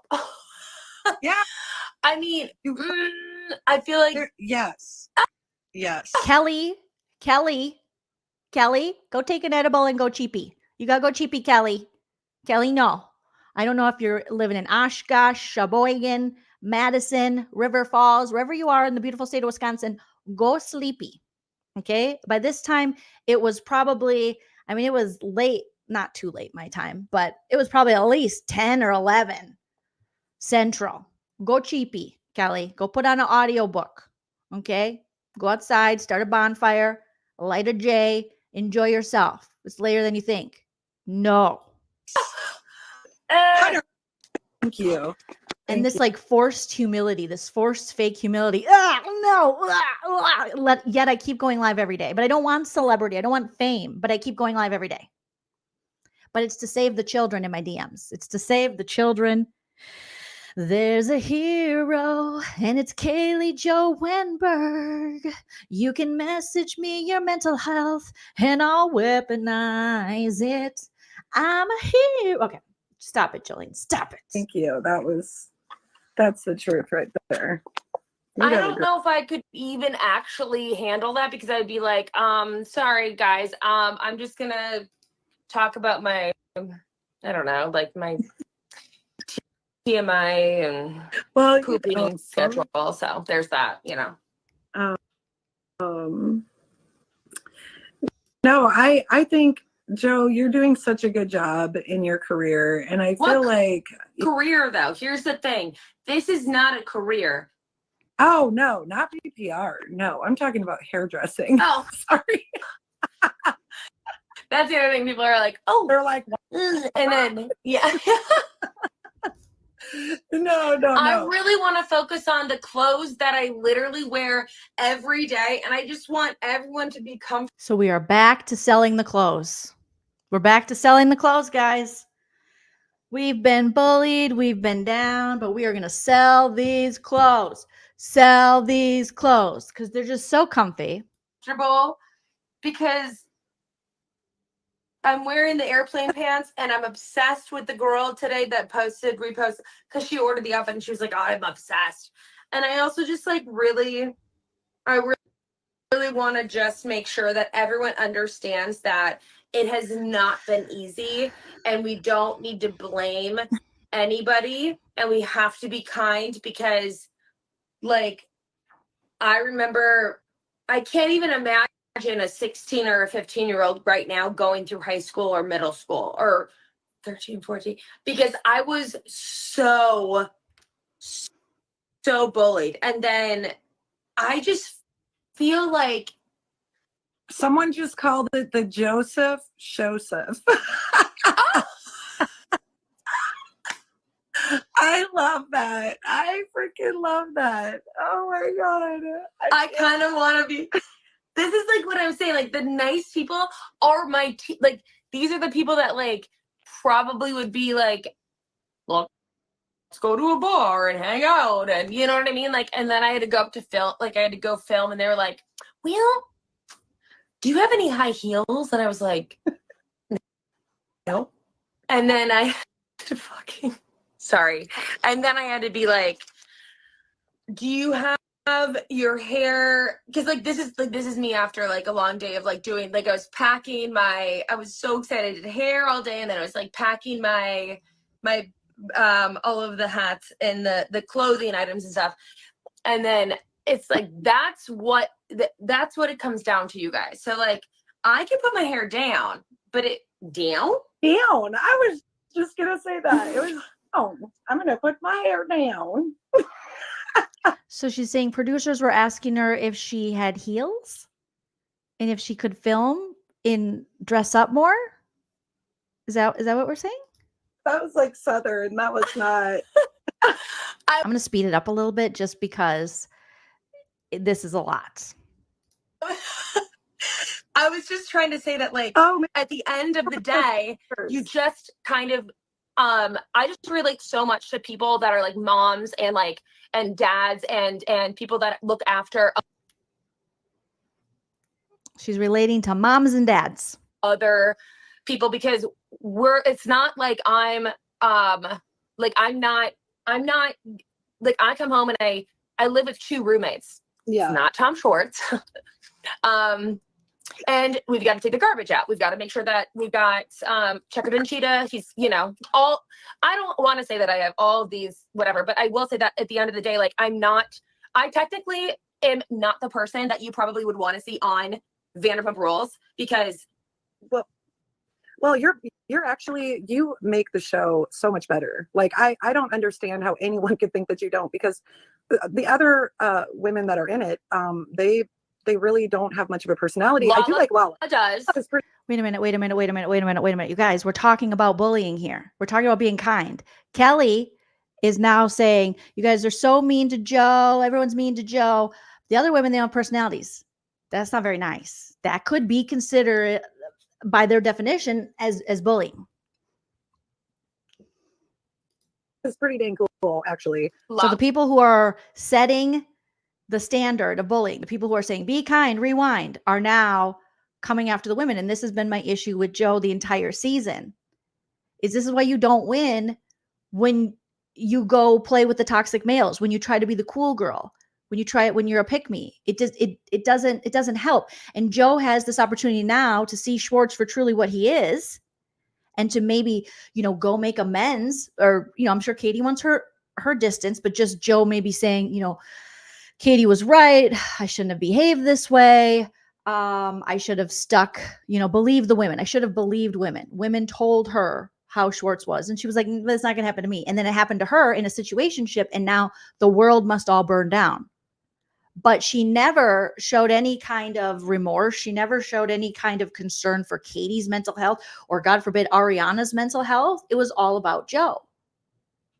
And so I don't understand when people are like, oh, but she's so endearing and she's so this. No, this is, in my opinion, the act that she's putting on, because she truly didn't care for the other women on the show, like at all. And now you got her friend going, they didn't have personalities. What, Kelly? Kelly, that's not nice, Kelly. Women that are, you make the show so much better. Like I don't understand how anyone could think that you don't, because the other women that are in it, they really don't have much of a personality. I do like Lala. Does. Lala's pretty dang cool, actually. Lala does. Yeah. And I'll tell you this, Kelly doesn't even know, but I called Kelly after Lala and I filmed a scene together, and I said, Kelly, I felt so. Yeah. And Kate, you're right. Janine, Katie has actually been very gracious to her and did apologize to her at the reunion, allegedly. Goodness. But I never saw her. Yeah, witness. I never saw her approach Ariana. Are you okay with everything that happened to you? I'm sorry that I was a part of this. I'm sorry that I didn't reach out. I'm sorry that I wasn't a better human. Because she truly feels like she's pretty great. This girl doesn't lack self-esteem, that's for sure. Heard by Lala, Mm-hmm. and it was like the sweetest. And like I go by like this and this, Yeah. my heart. And So people in the chat are pointing out the hypocrisy. Like, I don't think we should bring down other castmates. Like, what you're saying is actually really rude. and you were like, that's awesome, right? Yeah. And then of course, like She's when really you- grown. Actually, Lala has really grown over like the season. She's really a different person. I I think cannot speak on Lala's day-to-day activities. I can only speak on what I remember and what I filmed with her. Excuse me. And it was People in the chat are calling Kelly out like, hey, girl, you don't have to disparage other girls to make your friend feel better. You don't have to disparage the other women to make your friend feel better. like so kind. Like I just couldn't even believe she wanted to even. Thank you, Layla. still- I think this is such a great point to bring up, because Layla's saying social media is a cesspool, but self-harm is way more complicated than being bullied on social. Saying that trivializes others' real struggles. Some hurt themselves despite getting tons of validation. That kind of takes away the whole like mental illness of it. Do you know what I mean? In times where I myself have felt suicidal ideations, in times that I have reached out and gotten help when I was younger, it was so much more than anything. Everything in my life could have been going right. It wasn't situational. It was truly like what I was suffering from, because looking in at my life, you would think why, and you would look at most people. And that's why I think suicide in general, and I know we're not supposed to say that word on YouTube, but suicide in general is so misunderstood, and people want to, I think a lot of us it's like, it's one of the worst things. And so we want to, there's an anger that comes with it too. Like how dare these people do that? But when you are truly in that state, which is so much more, like you're saying, than just being like some social media bullshit or some reality TV bullshit. When you're truly in that state, you don't think you're doing something that's selfish, because some people say it's so selfish. You honestly think the world will be a better place. You think you're doing people a favor. It's incredibly heartbreaking and sad, but that is that is how your brain is working at that time. You think you are actually doing a favor to those who love you. You're not thinking about hurting them. And anyone who does is like, I'm doing this because I want to hurt this person, has no intention of hurting themselves, because it's never done for like a vindictive reason. It truly is, you're sick. Your brain is sick. So we have so many of these influencers, or, people, and do people who are influencers, or do actors and actresses and people who are out there, do they unfortunately take their own lives? Yes, they do, but it has so much more to do with just what's being said on social media. There are people who have been struggling for quite a while, and it's just so much more complex than this.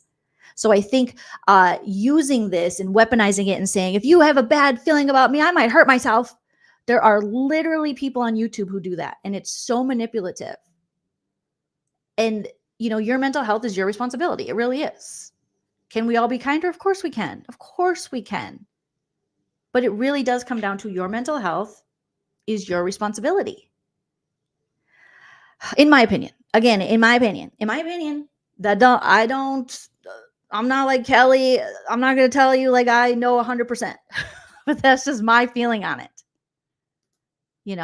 So as much as YouTube doesn't want us to talk about this stuff, I think it still is important to talk about. And especially when we hear this bullshit, and it is literally, Layla, thank you so much for speaking on that. It is really being trivialized by these people who are using it to sell merch or something, or be on a TV show. It's silly. Layla C says, thanks all. I work in pediatric mental health and I get so triggered for my patients. A lot is misunderstood. Layla, you are amazing. And thank you for the work you do. And thank you for working in that. You're awesome. And thank you for being here. To this day, like, I mean, her and her assistant Jess are just the sweetest. So I thought that was such a, like, I just couldn't believe, I was like, what? I feel like they're all really nice when they're not put on. So now Kelly's going to backtrack because the chat's turning against her and they're saying that's rude to say. And obviously Joe continues to be on this pro Lala tour as well as the victim tour and the sell my merch tour, because I think she sees Lala as her way back onto the show, because even though she told us on Rachel Raquel's podcast she would never come back to the show, they have to give her $1 million. Now she's changed her tune and she wants to be back on VPR if it does come back, or whatever iteration of it comes back. And she sees a friendship with Lala as kind of a way for her to get back on the show since she's no longer with Schwartz. That's how I see it. On the spot, like with the camera. I feel like they want to prove something. I don't know, something to someone, like whoever. I don't know who they want to, I love that response, Kelly, because you're such a Wisconsinite and you definitely, like, you're from Wisconsin. So like, you don't really know. Yeah. And I don't even really know, but I do know that when I see them, you're not wrong in that like way that you can kind of see how the show progresses. When you're in the scenes and you're there and you're feeling the feels and you're trying to, well, I wasn't trying to do anything. I was just kind of being, well, of course, crackhead Joe. What do you mean you weren't trying to do what? Again, with the crackhead. You guys are making such fantastic points in the chat. NYCNP says, we can't keep someone from self-harm. Just take steps to help them. But blaming someone else for suicidal ideation is toxic and good for no one. 100%. And Priya says, from experience, if you're thinking about unaliving yourself, you hide it. It's a private. Yeah. Anytime I've had any kind of mental health crisis or felt that way. And I remember, when I was 28, I had a mental health crisis where I had to go and seek help because I did have those suicidal ideations. And I told my therapist and she was like, all right, we got to do something. And we did.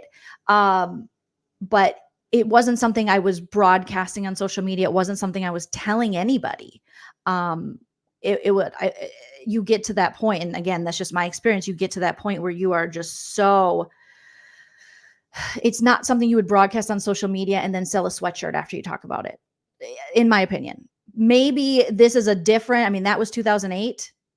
And that was back when Joe's friends didn't have backpacks and stuff, like 2 years after they didn't have maybe they got backpacks, I don't know, and they didn't have cell phones. So maybe this new influencer culture has changed it, but most people I know are not going to go online and broadcast to the world that they are having suicidal ideations.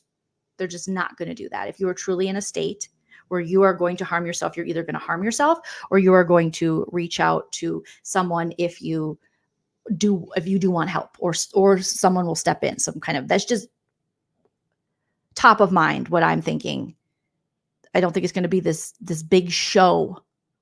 And I've seen this weaponized so much, and it's been so frustrating through the years to see people not want to be held accountable. And we're going to see this with Tom Sandoval.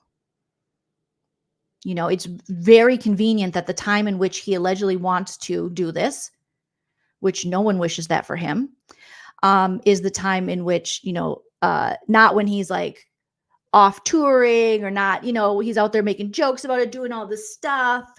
And then all of a sudden he and his friend Kyle Chan are like, oh, there was this situation. And then he talks about it during filming. God. When can this show ever be fun again? Will it ever? I don't know. I think it should really be definitely like kind Joe, because I was actually very, what's the word? Well, I did this a lot, but it's more of it's like a kind. I two parts. One, I could believe that they wanted me on the show, and I also could believe that they really wanted me to be my authentic self, and they really did support me in that. I honestly did. Like, production was amazing. I was like, oh my gosh, that's amazing. So I did not have the same weird ways that Billy Lee and, I felt really bad for Billy and Raquel, but I'm still friends with them. But for me, like, production was so nice, and like they were just, they were kind. But I think that I'm trying to figure out how and why people are not understanding like who I am, right? Yes, that's why we're really having these conversations. Strangers are never really going to know who you are. Because yes, ultimately, all of this that we're talking We about only does know correlate with the bullying. What you show us. Not back to the damn bullying, Kelly. Yes, that's why we're really having these conversations. Because yes, ultimately, all of this that we're talking about does correlate with bullying, because this is their viewpoints on the show, on what they see, on what they believe. yes, the type of and it's art. Yeah, and it's not like, oh, watch this is so fun. What, ready? Wait, can I do it? Again, her friend is talking about bullying us, and she's like, anyways, back to me. Let's try this. Oh, yeah. Keep smashing that like, you guys. Good. It is sped up. Someone asked if it's sped up. I had to speed it up, you guys. It wasn't sped up in the beginning, but it's just. I was going to give myself purple hair. Slow. I don't know how to do it anymore. I don't know. I like never go on things. Okay, you guys. Yeah, that's what we love her, because she's like my Wisconsinite. This is so like, if I never come back to the show, I'm moving to Wisconsin, and we're gonna like literally like mow the lawn and do the things, and that's what I'm saying. Like, that's why I love this sweatshirt situation. Okay, somebody said we're here for the juice, girl. Spill it. You should go by Joseph from now on. Oh, I wish I could. I think that Kelly's doing the same thing. I got lost in this. I'm like, what the fuck? What is that? So this is just like the best case scenario for me, because it's like, I love speaking to my best friend and talking about. Right? It does feel, it's like, I'm in LA and you're in Wisconsin. I'm going to go mow the lawn and stuff. It's like, yeah, most people will do some kind of yard work. Unless, I guess, even when you're, living in an apartment, you can have your own plants and shit. That's not different. That's not. Okay. Thank you, Jippity Bippity. I didn't even know I did that. I really didn't. Oh shit. I don't know. I think Kelly's edibles kicked in. Like, that's what I'm obsessed with. Yes, exactly. So, okay. So when it comes down to, well, that's fun for me. When it comes down to just like, being, I don't know, Kelly, can you take it away for a minute? Because I had to just film a freaking interview about Schwartz again. And I was like, no, we're good. We're good. Okay, what's this? Okay, so now we're 33 minutes into her live, and she's saying she had to film an interview about Schwartz again. So maybe she had to go back and film something post-production to put in for a reunion. No, or maybe it was an interview with a podcast. Maybe it was an interview with a blog. I don't know. But again, if we're trying to keep up with the consistency of Joe, it doesn't exist. She literally told Rachel Raquel, like, I don't want to do any podcast. I just want to do yours. And then she told Billy Lee, I don't want to do any podcast. I just want to do yours. Now it seems like she's doing more interviews, or maybe the interview was for Bravo. And now Kelly's got to pick it up. Yeah. Okay. Yeah. Here. So what questions are there? Okay. Let me scroll. And it's interesting to watch her. She just said, I had to go do this interview for Schwartz about Schwartz, and now she's in the back like, it's almost like she wants, in a weird way, it seems like you want the audience to pity that, because you're like, I can't even speak, and you're just doing all these, you're gestating like, and someone said that her bed, her headboard looked like Triscuits, and I screenshotted that comment because it was my favorite comment of the live, because it does look like Triscuits. It 100% looks like Triscuits. But she's very much like, just, it's a lot. Do a hat giveaway. I can't do a hat giveaway. You have to just go to shopshowmygosh.com and I will. You guys, she can't give away her merch. She needs to make the money. They were like, give a hat giveaway. She's like, no, go buy it. So you have to buy one. I can't do a hat giveaway. Quit bullying me into giving away my hats. I'm not doing it. Is a funny thing coming up? Yeah, they want you to do the goat sound. Oh my God. Yes. Are you okay? At least this is a reprieve from this whatever's been happening. She's now going to do her famous goat impression. And I'd rather watch this, I'll be honest, than anything her and Kelly have been talking about thus far. You guys ready? I'm ready. I am so you know that. We're ready. Okay. We're ready. Like apparently the best thing. Okay, this has already gone viral and I don't give a flying fuck. Ready? So you go like, so if you want a goat sound, you go like this. You bring this. So it's already gone viral. I only know that because she said it last night. I think the hats are actually really cute. And I do think her merch, like her sweatshirts and stuff, they look comfy. They look cute. But I wish she could also just like sell them without all of whatever this is. So here we go. It's already gone viral. She doesn't give a shit. If you hate it, here we go. It's a goat, you guys. Well, I'm holding the phone with that hand, though. How do I do that? Oh, they want you to do the goat sound or me? You do it, but I'm also going to try it after you do it. Joe's like, whoa, they don't want me to do the goat. They want you. You, Kelly, you from Wisconsin who mows your lawn. You. Oh, okay, me. Joe's like, what? Because love it. So you're just going to prop it up on a rock or like a boulder or a tree. A boulder in my house? I don't know. Or like a little tiny like nightstand. Okay, wait. Okay. Yes. I don't know what I love that they still love, like Schwartz and I would do this all the time. Okay. But you guys, we're still talking about Schwartz. We're still talking about Schwartz. He said, don't talk about me. We're still talking about Schwartz. Okay, well, I'm going to go first. I got it. Yeah. Okay. Are you ready? You know, I have crystals all around my phone right now. I love that you have crystals all around your phone. Yeah. Okay. So this is like the funniest thing in my mind. And it already went viral. And somebody actually said that I was, I think there were so many mean things, but guess what, you guys? The mean things. What? I didn't know that you had a lot of mean like comments on that. I thought that was great. Oh my gosh, it's awesome. Okay, you ready? Okay. Kelly, that's not the narrative. She has mean comments on everything, Kelly, you need to read the script. Kelly. Okay. So, oh my God, why is she still talking about Schwartz? Because Schwartz. Well, I mean, his name actually just came up, but it wasn't like you're talking about him. It was just like a random, like, oh, we used to do that too. Like, yeah, it wasn't like I was. Yeah, yeah, like that was a funny thing with us. Like it that's wasn't reaching again. That's reaching for sure. Okay, ready? Ready? Okay. So I'm gonna do it. Okay. And it's ready. Okay, ready? So you pull this up. You hold this down. You go. Wait. Wait. Hold on.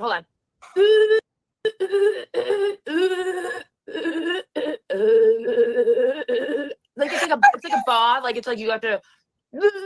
Okay. Like it's like a ba. Like you have to do like a ba. Like a ba. And then you can just like, you know, these little tiny lips are like. Yeah, this is the kind of stuff that we do actually, right? You know what I mean? Really yeah, somebody already made a meme of it. It's fine. I don't really care. But it's like a funny thing. It's just like I just know how to do like a goat call where it's like. Yeah, you like stick your tongue. We don't even need to be drunk. But the side is like, just, you know, like the little lips are like the, you know, it's like. No, sorry, you guys. I'm so weird. I also can do like the weirdest faces. Too. No, Like, I love doing that weird was good. things, and I don't know. I feel like she's attacking my Aquarius energy. I like weird things too, but I don't think that's weird. Again, coming from the woman who thinks paint by numbers is weird. Remember when she was like, when you go through a breakup, you have to do weird things like paint by numbers, huh? It literally tells you where to put the paint by the numbers. It's so structurally sound.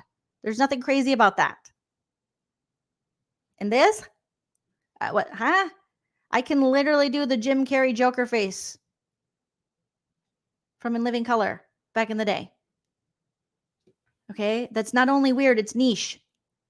Whatever this is, I don't know. What in the Jim Brewer is happening? I don't know. I'm loving the fact that you guys are totally cool Hey, with like my funniness. Like, what somebody in said that- tarnation? yes, somebody Let's all said get along. that you literally remind them of Jim Carrey, and I believe that. Honestly. Is that not a goat? It's like, bah. Oh my god. Little tiny like mouse are like, you know, it's so cute. It's a little tongue. I mean, I grew up on a farm, so like I know what a goat fucking sounds like. So chill out. Yeah, actually, we went to a goat farm. She grew up on a farm. She knows what a fucking goat sounds like. And I love people in the chat are like, yeah, Joe, there's goats that exist all over the place. You're not the only person that ever knew what a goat was. Together, didn't we? We definitely We did. did. And we fed them and they were, yep, lots of slobber. Also grew up riding horses. So there's that. I'm a fan of goats. It's a bit of a stretch. Bravo Buds is about to not make her very unhappy because Bravo Buds, shout out to Bravo Buds. I follow them on Instagram. They make some great Bravo content. Bravo Buds says, yeah, I'm a fan of goats. It's a bit of a stretch. I mean, I don't think that's mean. People regularly come into my chats and my comments and go, yeah, it wasn't that funny. I mean, it's subjective. It's all subjective. She's not going to like this, guys. They were, yep, lots of slobber. Also grew up riding horses. So there's that. I'm a fan of goats. It's a bit of a stretch. Okay. So, reaching.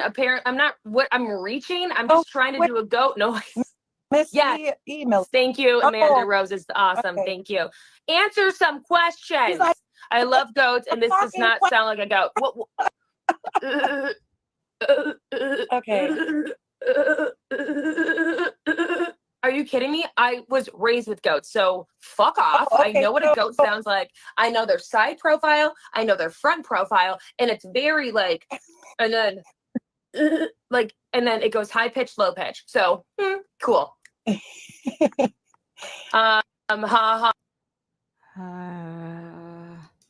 Schwartz texted you again. Okay, that doesn't sound like a goat. Okay, then you try it. Yeah. Kelly, you try doing the goat. You can't read all the bad or the comments that you don't like, Joe. Okay. Okay. I know what a goat. Oh my god, this is now the funniest thing because it's like I don't know if you guys know what Wisconsin's like, but there are goats and cows. Oh, for sure. I know what it's like. I know what it's like. And Oh my god. we know the sound. It's not a it's more of a like they love a lower cadence. So you tell me what a goat sounds like, Lizzie. So they're asking okay. Can you do a goat sound? Yeah. How have you talked to any of the so Kelly, you do a goat sound. My best friend from Wisconsin who I miss terribly. Okay, ready? Yeah, I'm ready. All right. I'm ready. I have a different way of doing it though. But I was just doing like the side view where it's like But it's I like can do a good goat sound. no, it's like a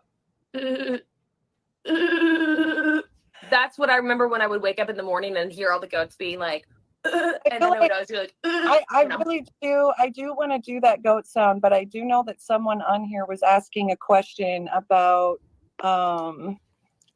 let's see. Well, there's multiple, so There's so many. Multiple. I'm just scrolling through because I know someone was like asking about do a goat sound, Kelly, my BFF, do it. where is that? Okay, goat sound. Oh, that's a lamb. That's like a Okay, we're gonna fast forward a little because it's a lot. exactly. Chicken sound if you're a goat. I don't know what the jacket feels like. Gosh darn it. Okay. So you do remember wearing the jacket? No. I only wore a jacket from my friend Jeremy Bleach Music, because he was like, and Isaiah and Israel, they were like, I wanted to go smoke a cigarette. So I think it was Israel's jacket. I don't know who the weirdo is. So people need to just. Okay, so people saw Joe wearing a jacket. They thought she was wearing the jacket of the guy who started the fight, or there was that fight that happened at the finale that we didn't get to see, but it was all over like TMZ and stuff, like bloggers and stuff picked it up, but we didn't get to see it. I don't know if it's in the extended version of the Peacock episode, because I didn't watch that whole episode yet, but yeah, she says it's Israel's, and Israel works. Did she say it was Israel? She mentions Israel, and Israel works at, I believe, Tom, and was in the pool scene when Tom Sandy Butt had his pool party, his sexy singles pool party. You know what? Put the blame on me and everything. I wore the jacket. I fucked everything. Like, I mean, God, Kelly, like, do you hear these questions? It's insane. Shoes or something, hair ties. I mean, And then, are you okay, Christ? It's like sad that this is your input towards the chat and you think that's kind. Thank you. I love you too. You remember all these details, but what jacket? Where? Everyone's being so mean now. I'm just trying to explain to you that I was just at the place and wearing. Oh, you know, there's a few. Well, there's another person who wants to get back on the neurodiversity. No, please Yeah, don't. so it's either like you're gonna call me out for something that. Well, I don't even. I don't know what the jacket is. I think the only jacket, if you're talking about the actual finale, the jacket that it wasn't even on camera. I think it was Schwartz's, and then it was our friend Jeremy, and then I'm sorry. Some of after that, like, this is insane. I don't remember that. some of these are really great. Thank you. There's no jacket. I never. Yeah, it says. Yeah, it might help. Yeah, would you give Schwartz another chance? Can't answer that one. I wanted to educate the chat on whatever you want, baby. Thank you. Why waste your time? Yeah, why do you wear hats so much? Why not? Did you know the guy? Okay, I love you too so much. Thank you. It's like I don't remember. Thank you, Kelly. You even put it into perspective. I mean, I remember Sheena losing her jacket, but she's married. She was married, so she had a man kind of like following around her, so she was okay. And she, you know, like Brock was like so supportive of her before, because like it was Sheena's night, and then I did not wear a jacket. Okay, so that is next. If anything, it would have definitely been Schwartz's jacket.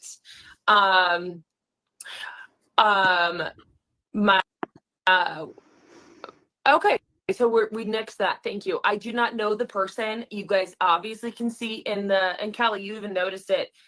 It's like the security guy in the finale grabbing the tiny little the guy. No one knew who he was, and then me getting the hell out of the way. So that's all I know. And then. You know what's crazy is Kyle Chan, I believe he addressed this on Tom Sandoval's podcast, that he did know the guy. It was like the spouse of a friend or the significant other of a friend, and he just drank too much and started fighting people, I think. But some people are saying that Tom Sandoval allegedly might have set that up to look like a hero. Okay, but you should answer if you would give Schwartz another chance. Why don't you ask him that? Yeah, why do I have to answer that? He also has a girlfriend. That would be so rude to his girlfriend. And I don't think that, right, Kelly? Like, it's not, I would give him another chance. It would be, we both would give each other another chance. Yeah. Am I explaining that correctly? Like, it's just not my play, right, Kel? Like, I don't know. This is like, I don't know. I mean, thank you, Bravo Buzz. It's not up to me. That's actually.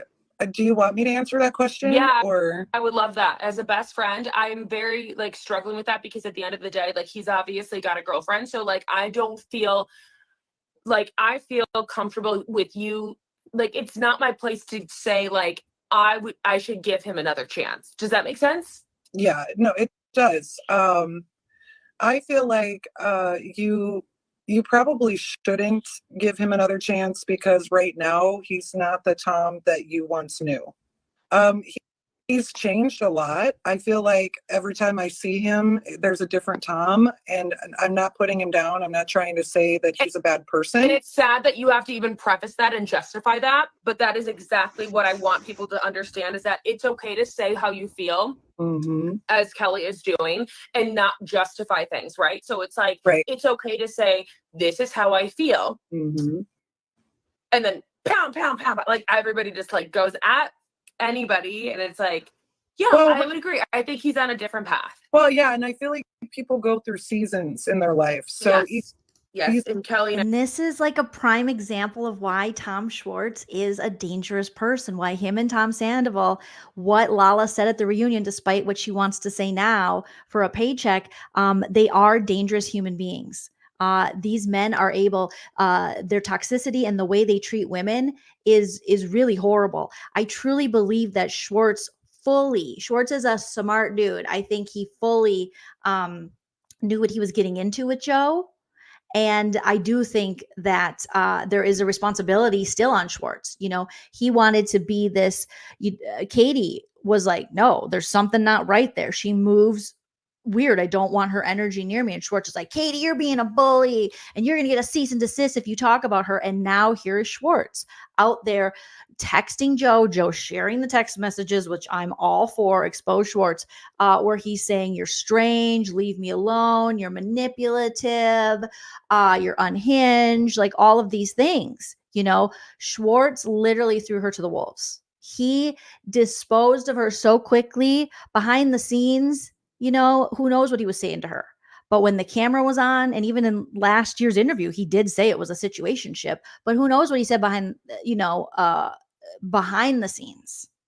It's similar to what he did with Katie. Katie was always the villain. If you go back and you watch the seasons, it's always vilify the women. Always vilify the women.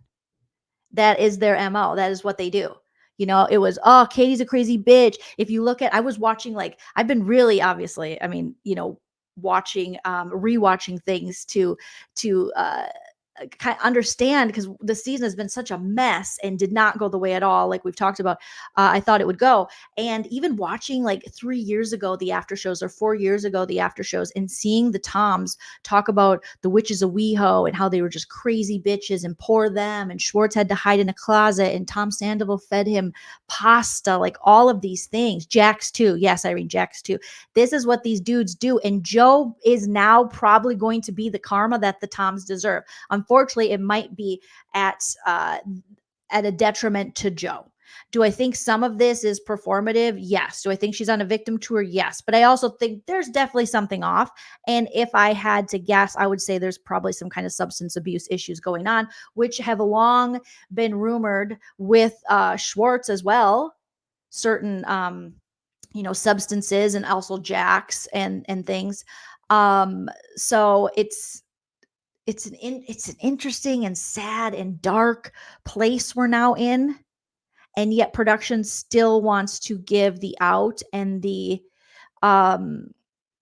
this redemption arc edit to these men who clearly keep leaving like a wake of women. I don't, for lack of a better term, but they just keep leaving all these women in their wake. Is that how the saying goes?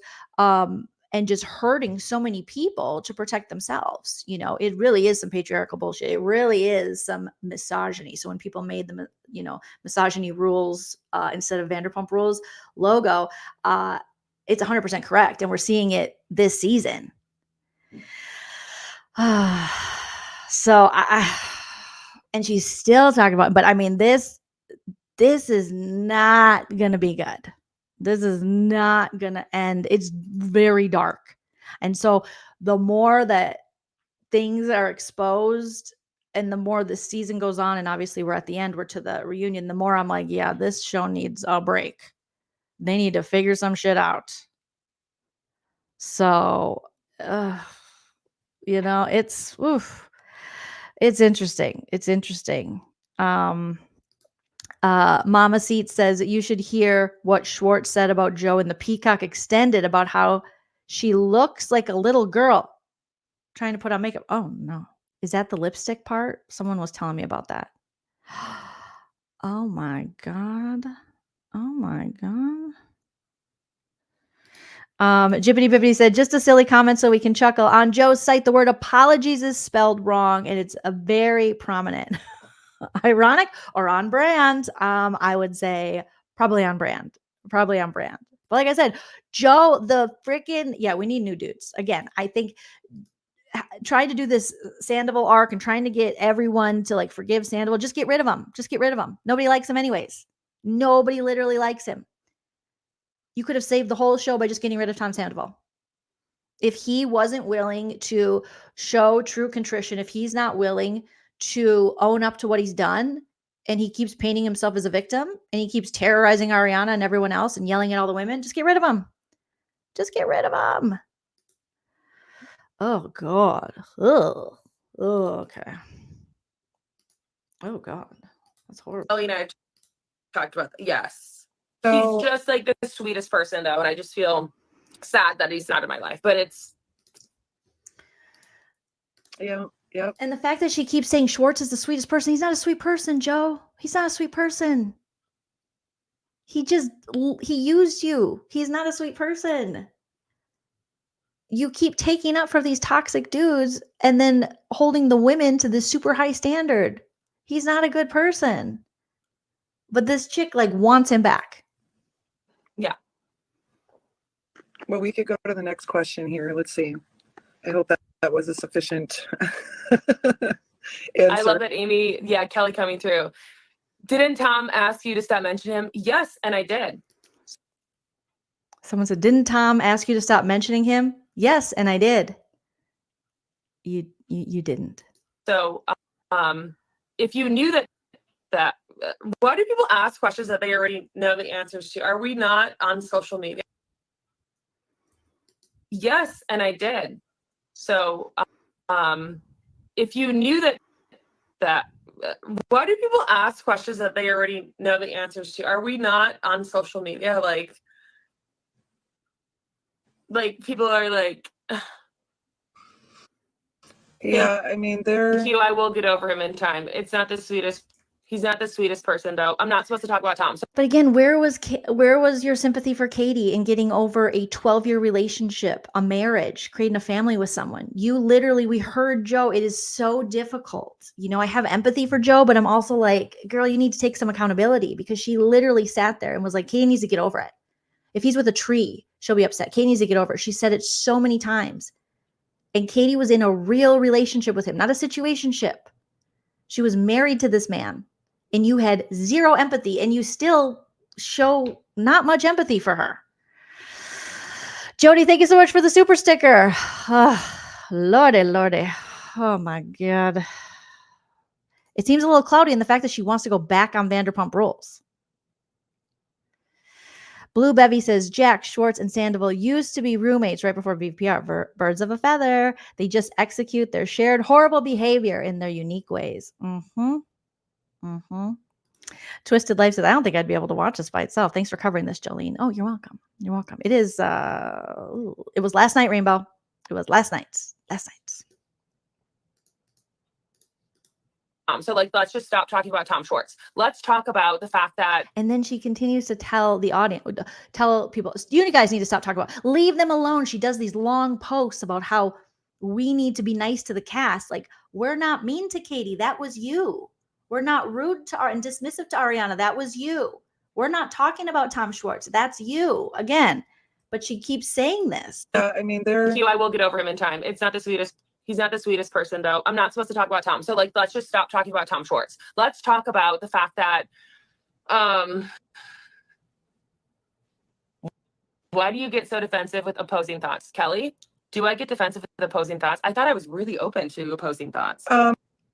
I mean, I haven't experienced that myself. I don't know what would make them feel that way. If it's, I'd love to. If anything, this could be an educational piece. You are getting very defensive. with any opposing thoughts, anything that's not saying, Joe, you're awesome, you're great, fantastic, way to go, you're killing it, you should have your own show. And then Kelly, you're not helping Kelly. Kelly's like, I think, yeah, I've never heard that. Kelly, you just heard it. Kelly. Why do you get so defensive with opposing thoughts? Kelly, do I get defensive with opposing thoughts? I thought I was really open to opposing thoughts. I mean, I haven't experienced that myself. I don't know what would make them feel that way. If it's, I'd love to. Yeah, why?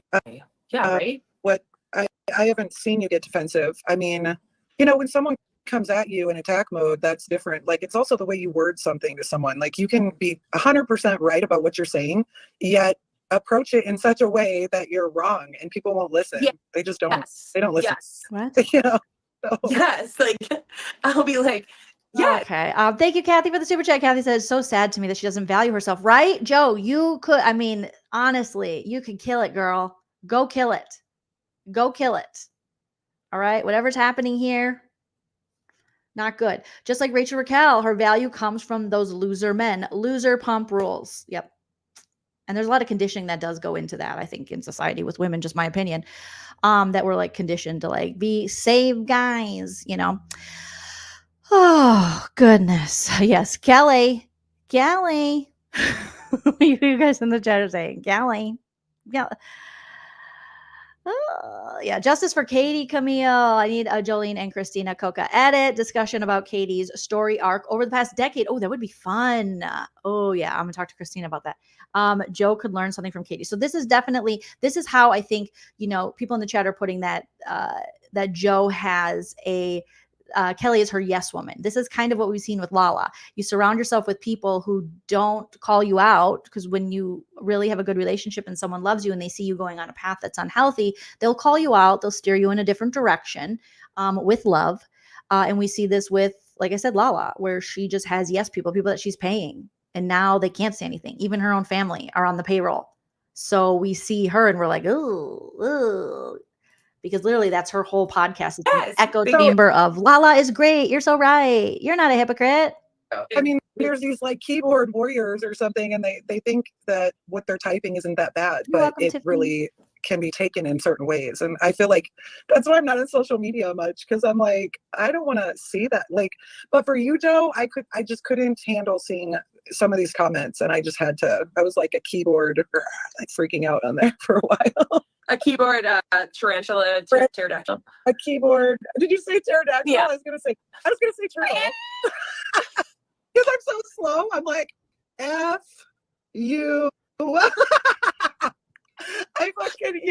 Like, it's so ridiculous. Yes, enablers. Oh my God, tap your head and rub your belly while doing a goat noise. Oh my God, everyone loves this. Okay, tap my head, rub my belly. No, I'm not gonna watch I've ever seen it. And then it was activity to your life. Yeah.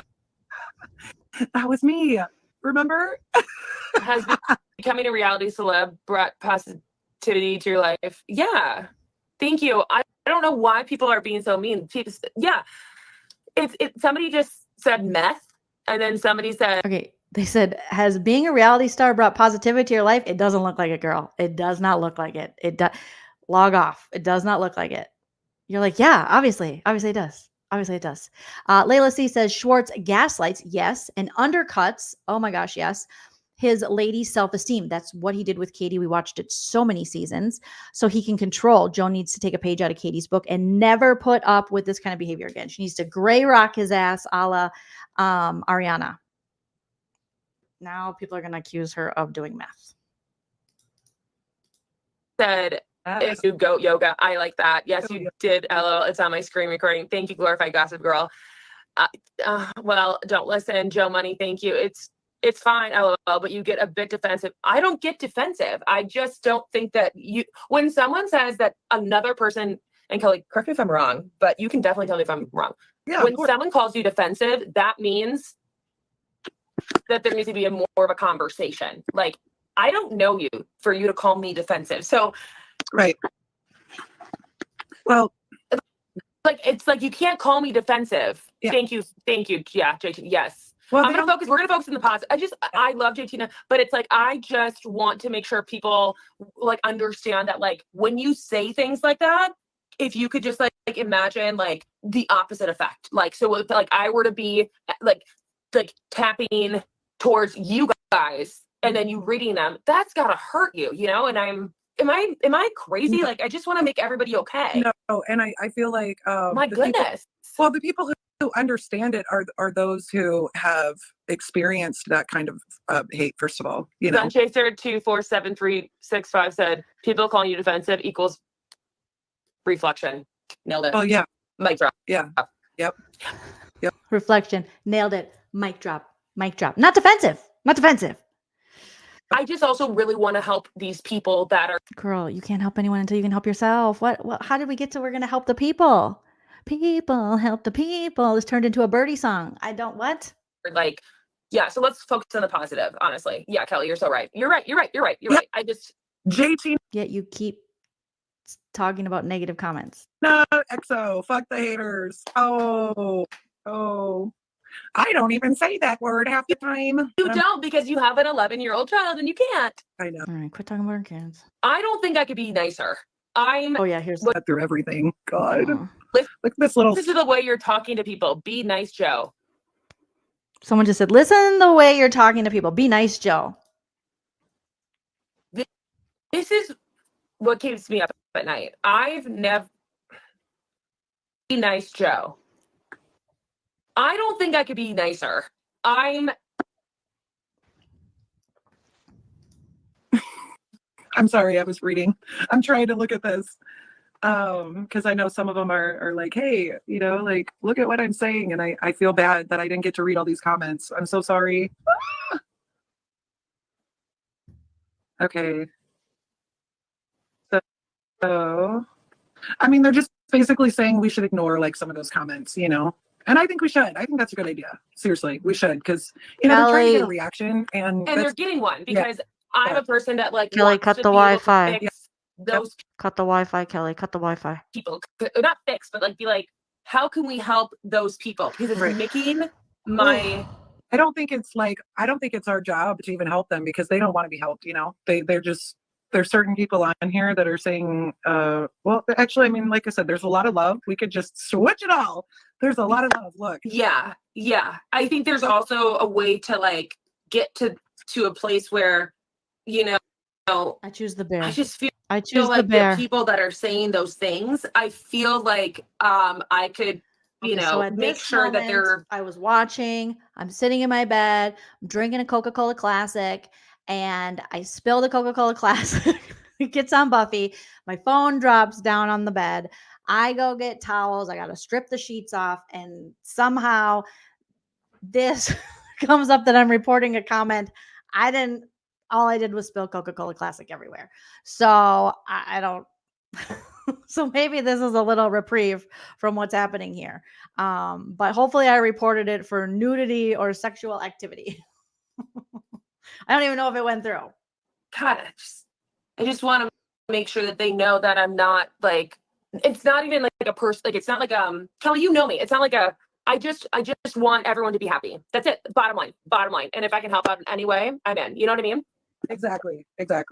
And I feel like, you know, this was a good conversation. I know we got a little bit It off wasn't. topic, but you know, it's okay. It's all cool. Thank you, there's Pamela. there is no order that I expect from anyone. Like all my friends, we're all pretty much, we all have like goofy moments and we just do like random shit. Oh my gosh, Kelly. So it's we like did like the leapfrog. Yeah. Like it's like leapfrog. Like, yes. yeah. Oh, I love you. You got diagnosed. You got diagnosed a goat. Diagnosis. Awesome. High five. Yes, I love you. Thank you. Go to snacks, sweet or savory. I read that wrong. I'm a comedian. Why did Sheena say she knows stuff about you? She won't share. Sorry. That's what it says. Why, Joe? Well, I don't know the answer to that question, and I've not heard about that. Sorry. Come on, Joe. You don't know the answer to that question. And apparently I'm not. Okay. I would be very You're trying so hard. You cannot. You're just like trying so hard not to like bust a gut right now. Come on.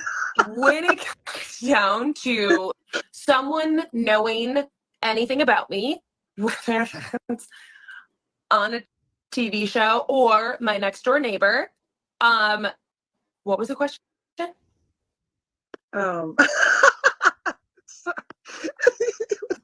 Did you say my next door neighbor? Oh my gosh, hold on. It was about Sheena, right? Because like I didn't. Well, the question. I don't know. I couldn't follow it very well because it was written a little differently. Oh shit! People are crying. They're like, "Fuck you, Kelly." No, Kelly, you're the tits. So why did something happen Kelly, you're the tits. You're the tits, Kelly. to something, and then I have to respond to like a something. Oh, Sheena said she knows stuff about you that she won't share. That's exactly. So I don't know or even have Sheena's phone number. So I would love. Wait. Sheena's talking about me. Oh wait, you're my God, I feel honored. That's cool. I mean, I don't even, I don't know anything about Sheena. Like, I wouldn't go out there and be like, hey, I know something about Sheena. Like, no, if she knows something, I'm sure is very untrue. And also, like, get in your awareness mode. Where's your awareness mode? Go back in it.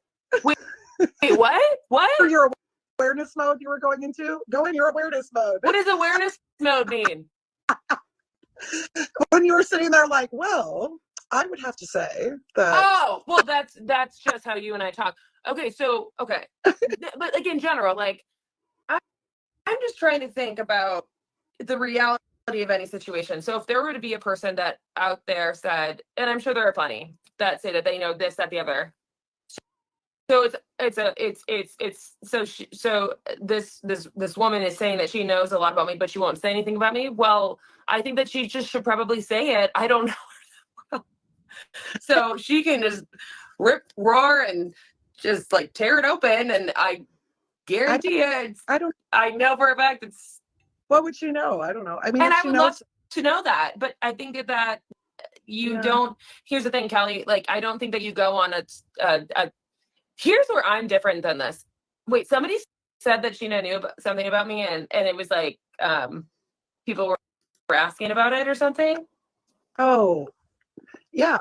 She was asking like what Sheena knows about you, and it's like it's something she won't share. I don't know. Oh, so it's she can share anything she wants. I don't know her, so that's.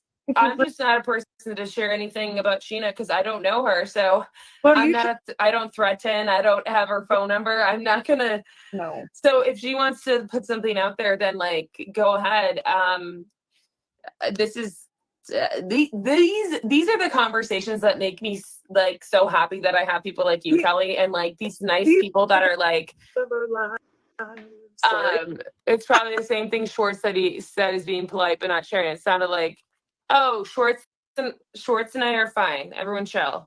Yeah, I ran out of storage tonight, but sort of said. What? You literally the night before, you told us you and Schwartz aren't fine, and that Schwartz contacted you and said, don't ever contact me again. Don't talk about me and my girlfriend. You're strange. You're unhinged. Your online behavior seems unhealthy. And this is paraphrasing, but that's essentially what he said. But now you're fine.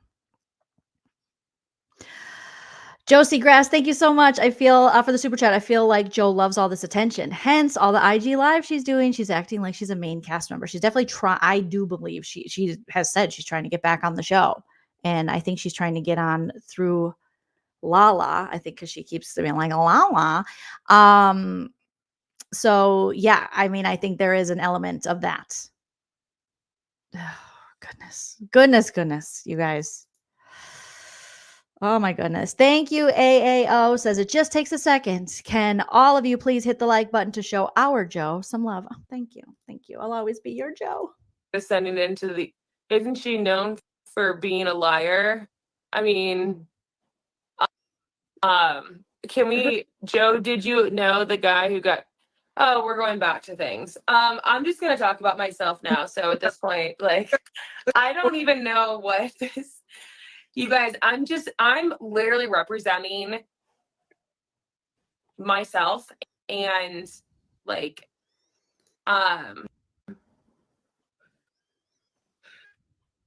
people are being being so nice, actually. They are. No, there's a lot of good comments on here. Seriously. No, we'll get off the Sheena bit. I mean, we don't know we don't know anything about that. So, Oh my God, Amanda Rose's life. Yes, that is my girl. I'm wearing the pants right now. Amanda Rose's life. I love you. The airplane outfit. So essentially, I don't think. oh, I can't remember. We had found a lot of comments on another platform, and that was a while ago. That was, you know. Then it kept. I feel like I remember that, and then it kept spiraling because I believe it was. Okay, let me pull this down for a second, you guys. Oh God. Okay. So just a little bit left of that one. I think something happens at the end, if I remember correctly. It's interesting that a lot of the cast members have hinted at knowing these things about Jo. And what she essentially was being asked is that Sheena said she knew something, or she knows things about Jo that she won't tell. And there's all these rumors that Jo wasn't allowed at certain people's homes, and Jo was kicked out of places, and people like didn't want to allegedly hang out with her. There came a point where people were like, no. Yet no one is,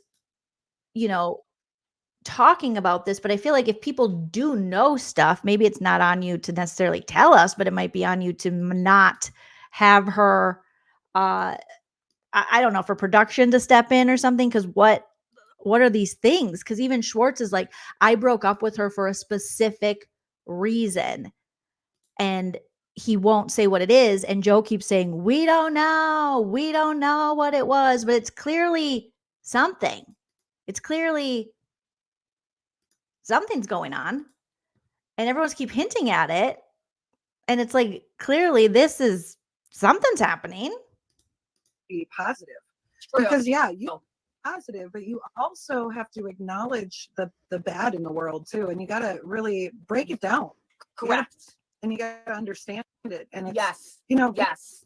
be positive 100% of the like time. I'm 35 and I have acne all over my face because of the show. Like, we have got to understand that we are humans. We are just perfect specimens. And apparently I was just able to be a showcase, or I guess, like, what would you call it? Like a place where I was able to be vulnerable. And I think that that's also a problem that people are having, is that, like, she's so vulnerable and she's so wacky and so weird and she doesn't have whatever. I don't care. What I care about is the 15, 16 and 17 and 20 year, and 35-year-olds. And I'm just going to be honest with you guys. Like, it has been really hard to be like I could have 100% been like, not myself, because I think that everyone. And Kelly, you didn't even have to call me out on that. You never were like, you are totally not being yourself. And I was like, no, but should I be different? And you were like, don't. No, because I mean, we can call out people all day long. We can talk about, at the end of the day, it's really up to that person if they're willing to hear you out. I mean, you could say everything the right way, and in their mind it wouldn't matter. It doesn't matter. Yes. Yes. And that made me so sad, because it was almost like I wasn't even able to actually like get to a place where people were taking me seriously because of the prior verbiage and the prior castmates and the I kind of came in like I just want to showcase, like, in my mind, it felt like, and this is like my favorite thing that I think about, it's like if you're in high school and you have to transfer from one high school to another, and you have to like totally start all over, and you're like, and then you just get like, it's gotta be so tough. It is.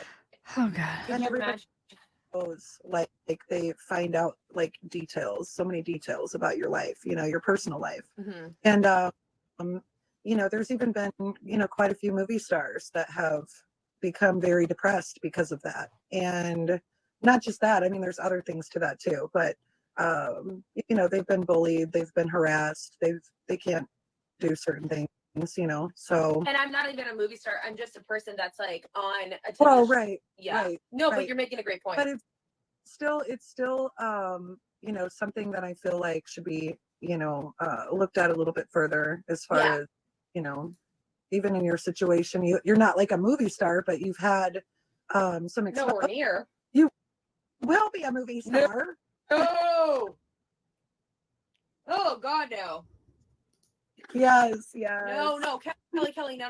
I'm just saying that I really want to make sure that people are being kind and just realizing that if you're behind, you know, like like a screen, like that's gotta be like so easy. Because like I'll tell you this, I went to Trader Joe's today, Kelly, and everybody was like, not everybody, but like two people came up to me and they were like, "Hey, Joe," and I was like, "Hey," and they were like, and they're like, can I take a photo? He was like, "Of fucking course," right?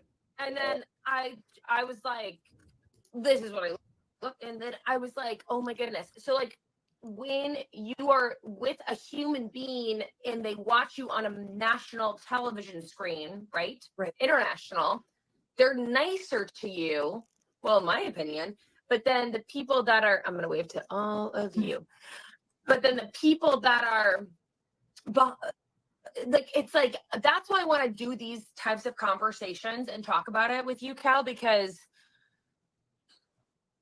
we cannot, like, there's no reason to be nasty. There's no reason to be mean. And if there is one, then there should be a conversation. You know what I mean? Yeah. And I feel like there's some, you know, positives for sure in just discussing it, you know? Totally.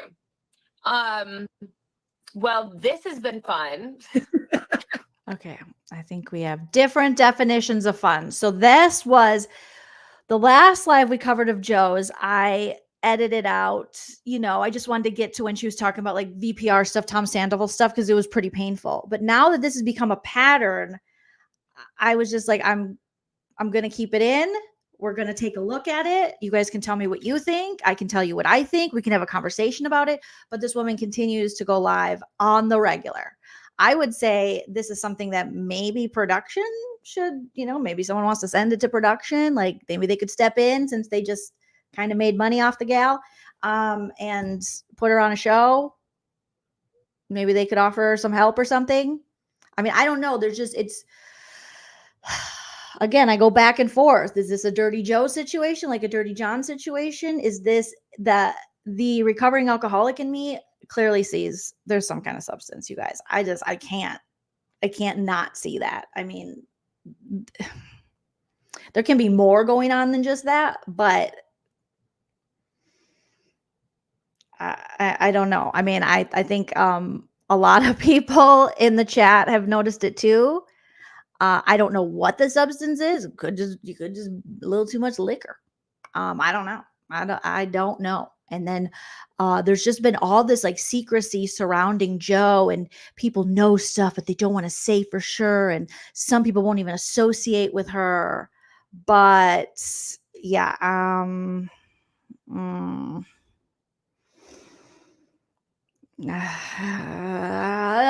there was just, it's a lot that's happening. And yeah, we're now 2.5 hours in, you guys. I'm going to highlight some comments here because I'm like, what? Huh? Evelyn says, unfortunately, it's a free speech country and she's making bank. I mean, she is doing pretty good for herself. You know, she has her clothing merch. Congrats. She's got her hats. She's got the cameos now. She was on Vanderpump Rules. I mean, I don't know how much you make as a friend of, but yeah. Varian says, I need to see her pupils up close. Yeah. What could be worse than it's already out there? I mean, it's been alluded to that there might be some kind of substance issue, and I think we're seeing it play out, which is not good. Not good. Liquor is a downer, not a wiggler. Denise, I mean, that's a good point. There were points early on where I was like, oh, that kind of reminds me of probably my behavior in like a blackout stage where you're just like talking, and and then the person like Kelly would bring something up a couple moments later and she'd be like, huh? because your brain literally has went to sleep. It's like, you did me too dirty. Okay, that's too much tequila. We're going night-night. Yeah, it's been over 2 hours. It was brain draining, so I apologize to you guys. Angela says it's sad. There's parts of this that are very, very sad. This is the show this season, unfortunately. These are the characters that have been introduced. This is the narrative that's been pushed forward. And in the process of trying to save the Toms, they have seemingly cast a woman who probably should have never been cast. And the Toms have disposed of yet another lady.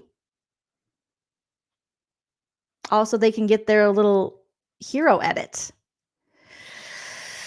Oh my goodness. Yeah, and alcohol doesn't work the same for ADHD people. That's a good point. Oh, you guys, I usually am better at bringing it up, but that was, as much as I, as someone who's been recovering, as someone who's been sober for a good long period of time now, there's always that draw to me. I mean, I used to watch copious amounts of intervention and things, and so that, to me, it's not new for me to do that, but I mean, it's not like I do that all the time. I like go into little bouts where I'm watching those kind of things, but yeah, that was too much. We're never going to play a whole Joe live again. We learned our lesson. It's only going to be the edited parts about Vanderpump or ridiculous bullying things. But that's what I worry now, that I worry that this will not end well. This is like an episode of Snapped waiting to happen. Layla says, I came in at an hour and thought you'd be ending soon. Wow, Joe can really go on and on. Can't believe we spent 10 minutes on goat songs. We did spend 10 minutes on goat. It is draining, Sarah. I feel kind of tired. No, definitely. It was a lot. You guys. Michelle says, Joleen, I'm so thankful you got help. We all are. I am too. I mean, I am so grateful for my sobriety. I try to never take it for granted. And it was like the best thing that I could have done for myself and those around me is get sober. And I think the best thing a lot of people can do is, if you have a problem, and also get mental health. It's important. Get the help. And I think shows like this need to make sure they are providing mental health benefits, mental health care. I know some of the reality shows I watch, like Big Brother, they provide a little bit of mental health and therapy. They offer it after the show. However, you have to agree to it. So if people aren't willing to fix their situation, whether it's sobriety or mental health, there's nothing you can do. You cannot force this on people. You can set your boundaries, you can have interventions, you can do all those things, but you cannot make them you can't make them do that. So yay, Sinister Girls, congratulations. Sober 4 years. Congrats. That's beautiful. That is wonderful. Beautiful. Congrats. Shows like this, no, they don't help anyone's mental health. I saw Stassi Schroeder. It popped up in my algorithm on YouTube, the interview she did, I think with Call Her Daddy podcast months and months ago. And Alex, the host of Call Her Daddy, and Stassi were talking about how Vanderpump Rules, essentially a lot of these reality shows are just shows that exist to, you have to have turmoil on there. You have to, the drama, you need the drama. But I guess it's always kind of been dark, but this season of Vanderpump Rules has shown me a whole different side, a whole different darkness. Samantha Stevens says chronic gaslighting can destroy someone's attachment to reality. See, that's sad. And we do know that Schwartz is a gaslighter. Katie called him out. We've seen him in action gaslighting. He told Joe in his text messages, like, oh, and don't say I'm gaslighting. And I'm like, but she didn't even bring up gaslighting. You brought that up. So you do that shit. Butterfly, 16 years. That's amazing. Congratulations, Butterfly. That is a huge, huge accomplishment. DGF says 8 more likes to 600. Thank you guys. Thank you guys so much. And we are well over 38,000 subscribers. You know, we have some fun. We talk about some stuff. Sometimes it's serious. We try to find the comedy. Sometimes we can't. Sometimes we just share our experiences. And I appreciate those people who are vulnerable and share their experiences in the chat, whether it be with life, relationships, sobriety. It's all very appreciated, because I think conversations like this can only, I'm rather than just going, I think sometimes, I mean, you can't watch this shit all the time. This will be the last time I air a full Joe live, unless she's talking about Vanderpump. There might be, you know, ones, but I'll edit it down, because I didn't even watch it. We didn't even watch the whole thing. I skipped ahead and we didn't even get to the end. Oh, way to go, Pamela. No cigarettes since March 2021. It's, you know what? Your lungs are amazing too. Like smokers, they say if you quit smoking, well, I read this somewhere. I'm not a doctor. I know, you guys, seriously. You're like, what? You're not a doctor, Joleen? That after like 5 years, it's amazing the amount that your lungs can repair themselves. And after 10 years, there's studies that show a lot of smokers after 10 years quitting, their lungs repair themselves to that of before they were smoking. So like they had never smoked. And I'm like, the body is freaking amazing. And sometimes, well, I'll speak for myself. Sometimes I treat it like a trash bin. So my body it's a wonderful gift that I need to treat better. And sober since 2000, Pamela B. That is freaking awesome. That's 24 years. Oh my God, Nalda. Yes, 8 years sober. Amazing. Number 8, very infinity. Woohoo, no ciggy since 2010. I love that. I love it. I love it, Witness. I don't believe that whole text was from Tom. Some people don't, Jen. Some people, I think it was. I think Tom is smart. He's a gaslighter. I think it was. Punk rock girl, get it. 14 years sober. That is so awesome.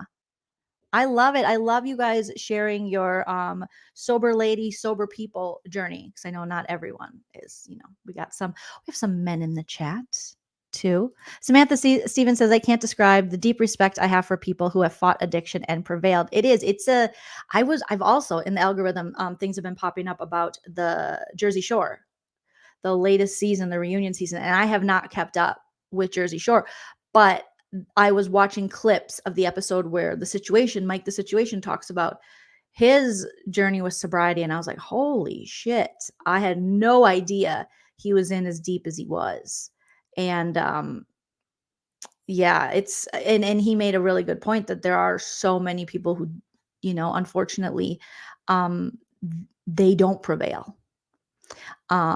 But to hear, you know, all of these, everyone in the chat here sharing their years of sobriety and stuff, I think it can be really inspiring. Shut up, Catherine. Stanley says, sober girl here as well. 1,000 days on Saturday. You know how much 1,000? I don't even know how many years. That's a lot of days. Catherine, that's a lot. Oh my gosh, congratulations, 1,000 days. Steven says 16 hours sober here. Steven, 16 hours. You know what I mean? That's what they say. It's just, you know, it's minute by minute. Oh my goodness. Witness says, I love to see a Jersey Shore redemption arc. Me too. It was weird. I know, me too. AAO, I've never been so proud to be a quitter. Proud quitter. This is great. Chumbawamba says mental health breakdown, divorce, loneliness, and erratic live streams seem to be the natural progression of one's well-being after an extended amount of time on Bravo. Unfortunately, yeah. I also think there's a certain element or a certain aspect, a certain person who's kind of drawn to participate and be on a show like this. You know, they say the same thing about comedians. There's a certain type of person who's drawn to that. There's almost an unhealthiness that goes along with, and it's a weird juxtaposition of, you know, you're essentially sent out there to make the world laugh, but a lot of the people who are making the world laugh are some of the saddest people you'll ever know, or some of the people who have dealt with the most trauma, you know, because they say tragedy plus time equals comedy. And sometimes there hasn't been enough time for people. But so it's interesting. Those kind of things to me are interesting, not only because I'm a comedian, but because you just, I guess, outright you wouldn't expect that. But unfortunately, it is true. And I think that there's just with any kind of art form or creativity or putting yourself out there, there is a pain.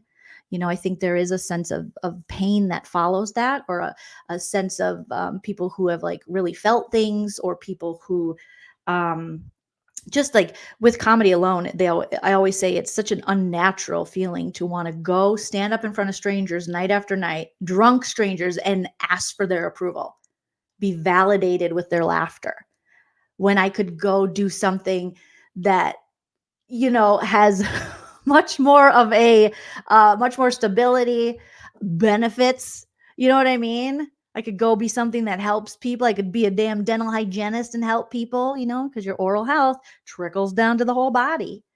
But so I think there's something that the reason we see a lot of addicts and people with mental health, there's something, a certain kind of people is drawn to that kind of work, I guess, if any of that made any sense to you guys. K Sizzle, 4 years. Congratulations. That's amazing. That's so cool. I have to think, I was counting like religiously because I got sober on or the day I quit drinking, I should say. My sobriety date is April 1st, 2012. It was the day after one of my best friend, my boss friend Nicole's weddings. And it was the last time I was like, I'm not blacking out anymore. I'm not having this anxiety. I'm not doing this. It was my rock bottom.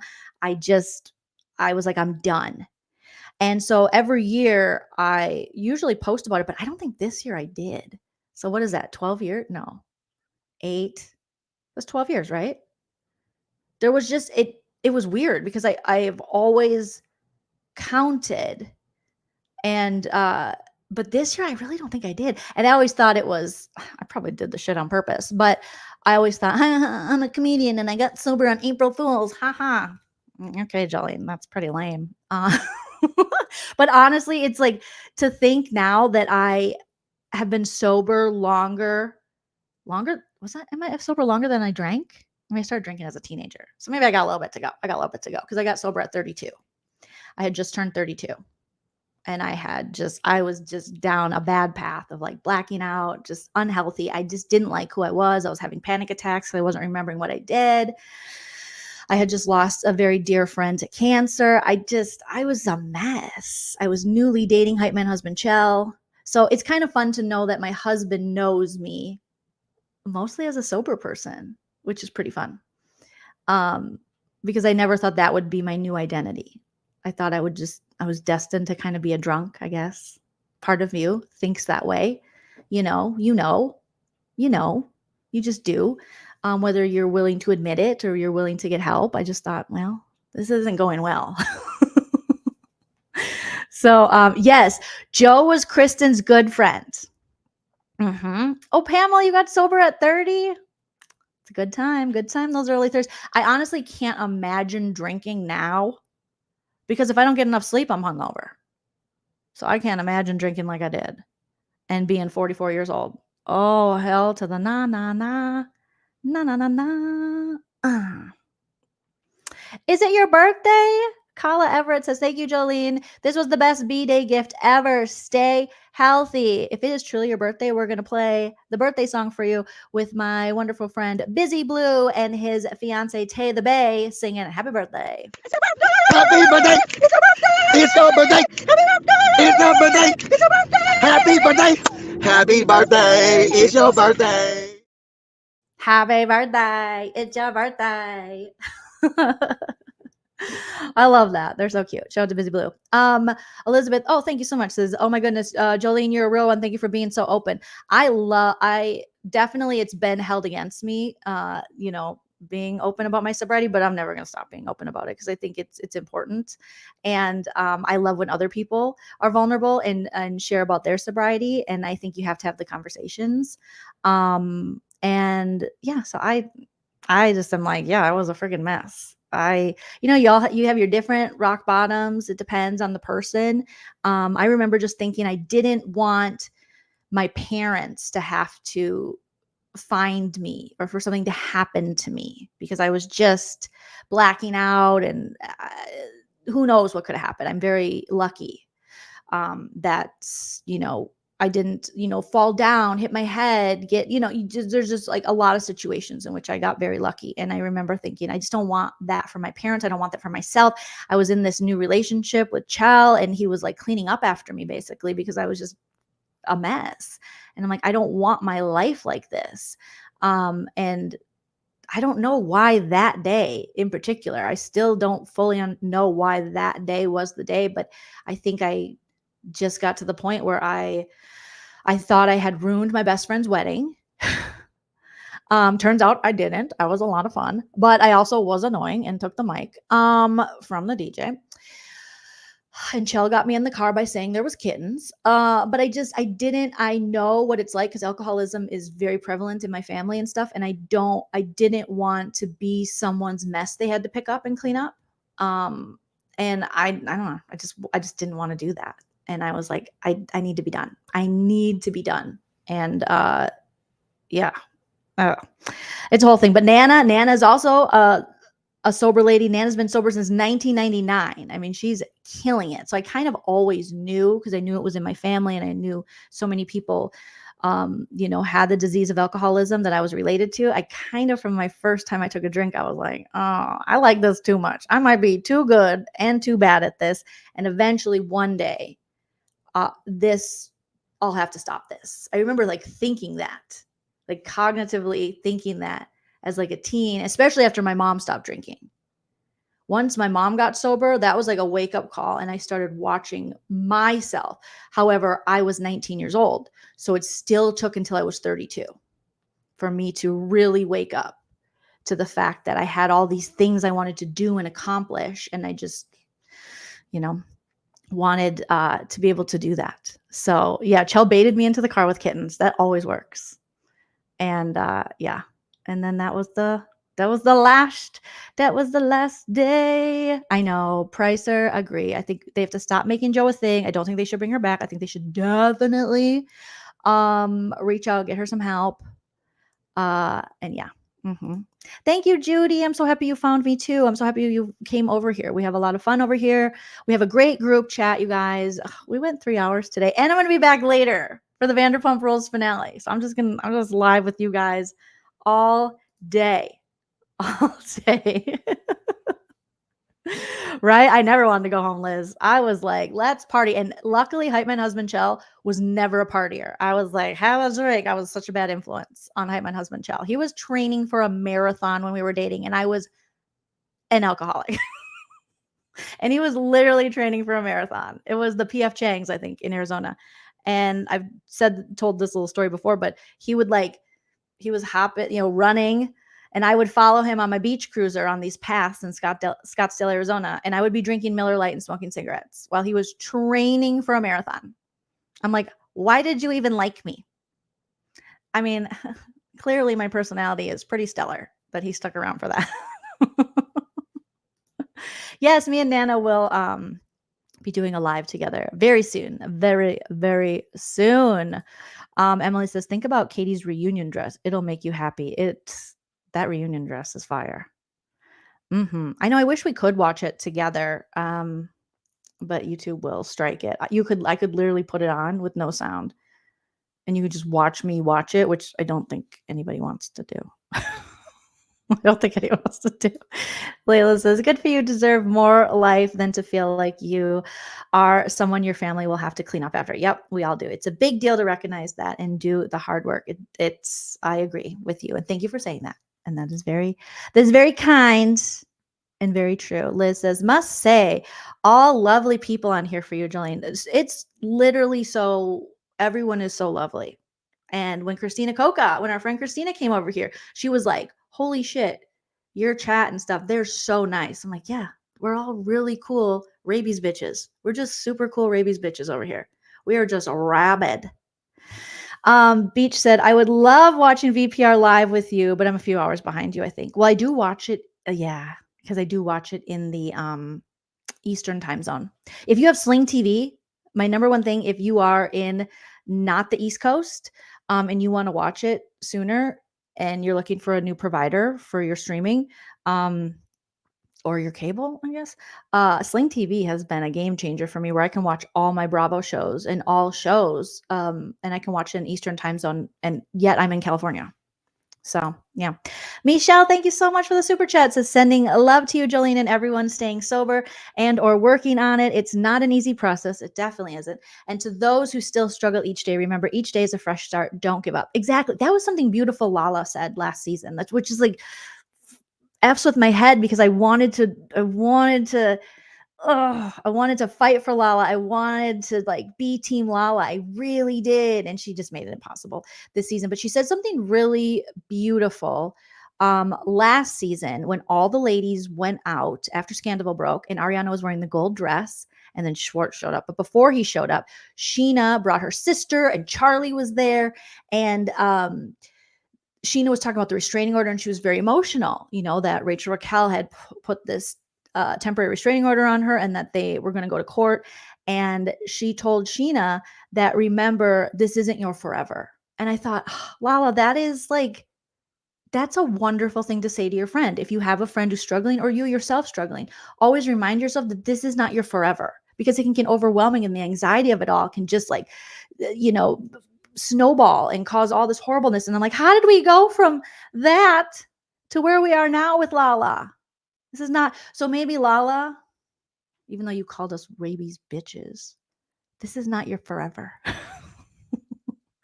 Come back, and apologize. All right, you guys. Thank you so much. Always, you guys are amazing. Shout out to all my new members. Thank you for joining. Shout out to all the super chatters today. Thank you. Indiana Girl Jules, thank you for being a member for 35 months. Sasquatch, that was really nice of you. You gifted 10 memberships. That was extremely generous. Thank you. And thank you for becoming a new member. Kit, thank you for the super chat. Sinister Girls, thank you. Liz S, welcome to the membership. Thank you for becoming a member. Vivian, thank you for the super sticker. Chumbawamba, thank you so much for the super chat. Evelyn with the super chat. Pamela, thank you. Chumbawamba again. Dirty Bitch X, Rusty Toddler, thank you so much for the generous super chat. HC, thank you so much for your words and the super chat. Evelyn, thank you very much. Angela, Jill Christine, Realification, fantastic to see you in the chat again. We've missed you. And yeah, you guys, I'll be back later. We're going to get through this reunion. We are going to get through it together, as we always do. Group therapy over here. So I'll be back later. I don't know if I'm going to get to a Val. I'm not going to review last week's Valley. I'll review this week's Valley. I apologize, you guys, but we'll talk about it after later this week. Oh, and next Wednesday. Oh, there goes my light. Okay. Next Wednesday, Ryan Bailey's going to be joining me. So that's going to be really fun. So Ryan Bailey's coming back to the channel. Very excited for the fantastic Ryan Bailey to come back. And we're going to talk Vanderpump Rules reunion part 2. So tonight I'll go live and talk about the first part of the reunion. We'll kind of get our feelings out. And then tomorrow we'll go into like a deeper recap of it, because I'm sure we'll need 2 lives. And then next Tuesday I'll go live directly after part 2 of the reunion. And then Ryan Bailey will join me on Wednesday. So it's going to be super, super fun, right? Everybody loves Ryan Bailey. Who doesn't love Ryan Bailey? Oh my gosh. And he has a great episode. I think his newest episode is with Danny Pellegrino. And it's really fun. And they talk about a lot of, obviously, pop culture things. And it was a good episode. It was a really good episode. And we learned some things about Danny Pellegrino and some gifts he got and things. So, AAO, thank you for becoming a member. All right, guys. Long Minnesota goodbye. I'll see you very soon. I'll see you at 7 p.m. Pacific after part 1 of the reunion. Always remember to enjoy yourself, because it's later than you think. Bye.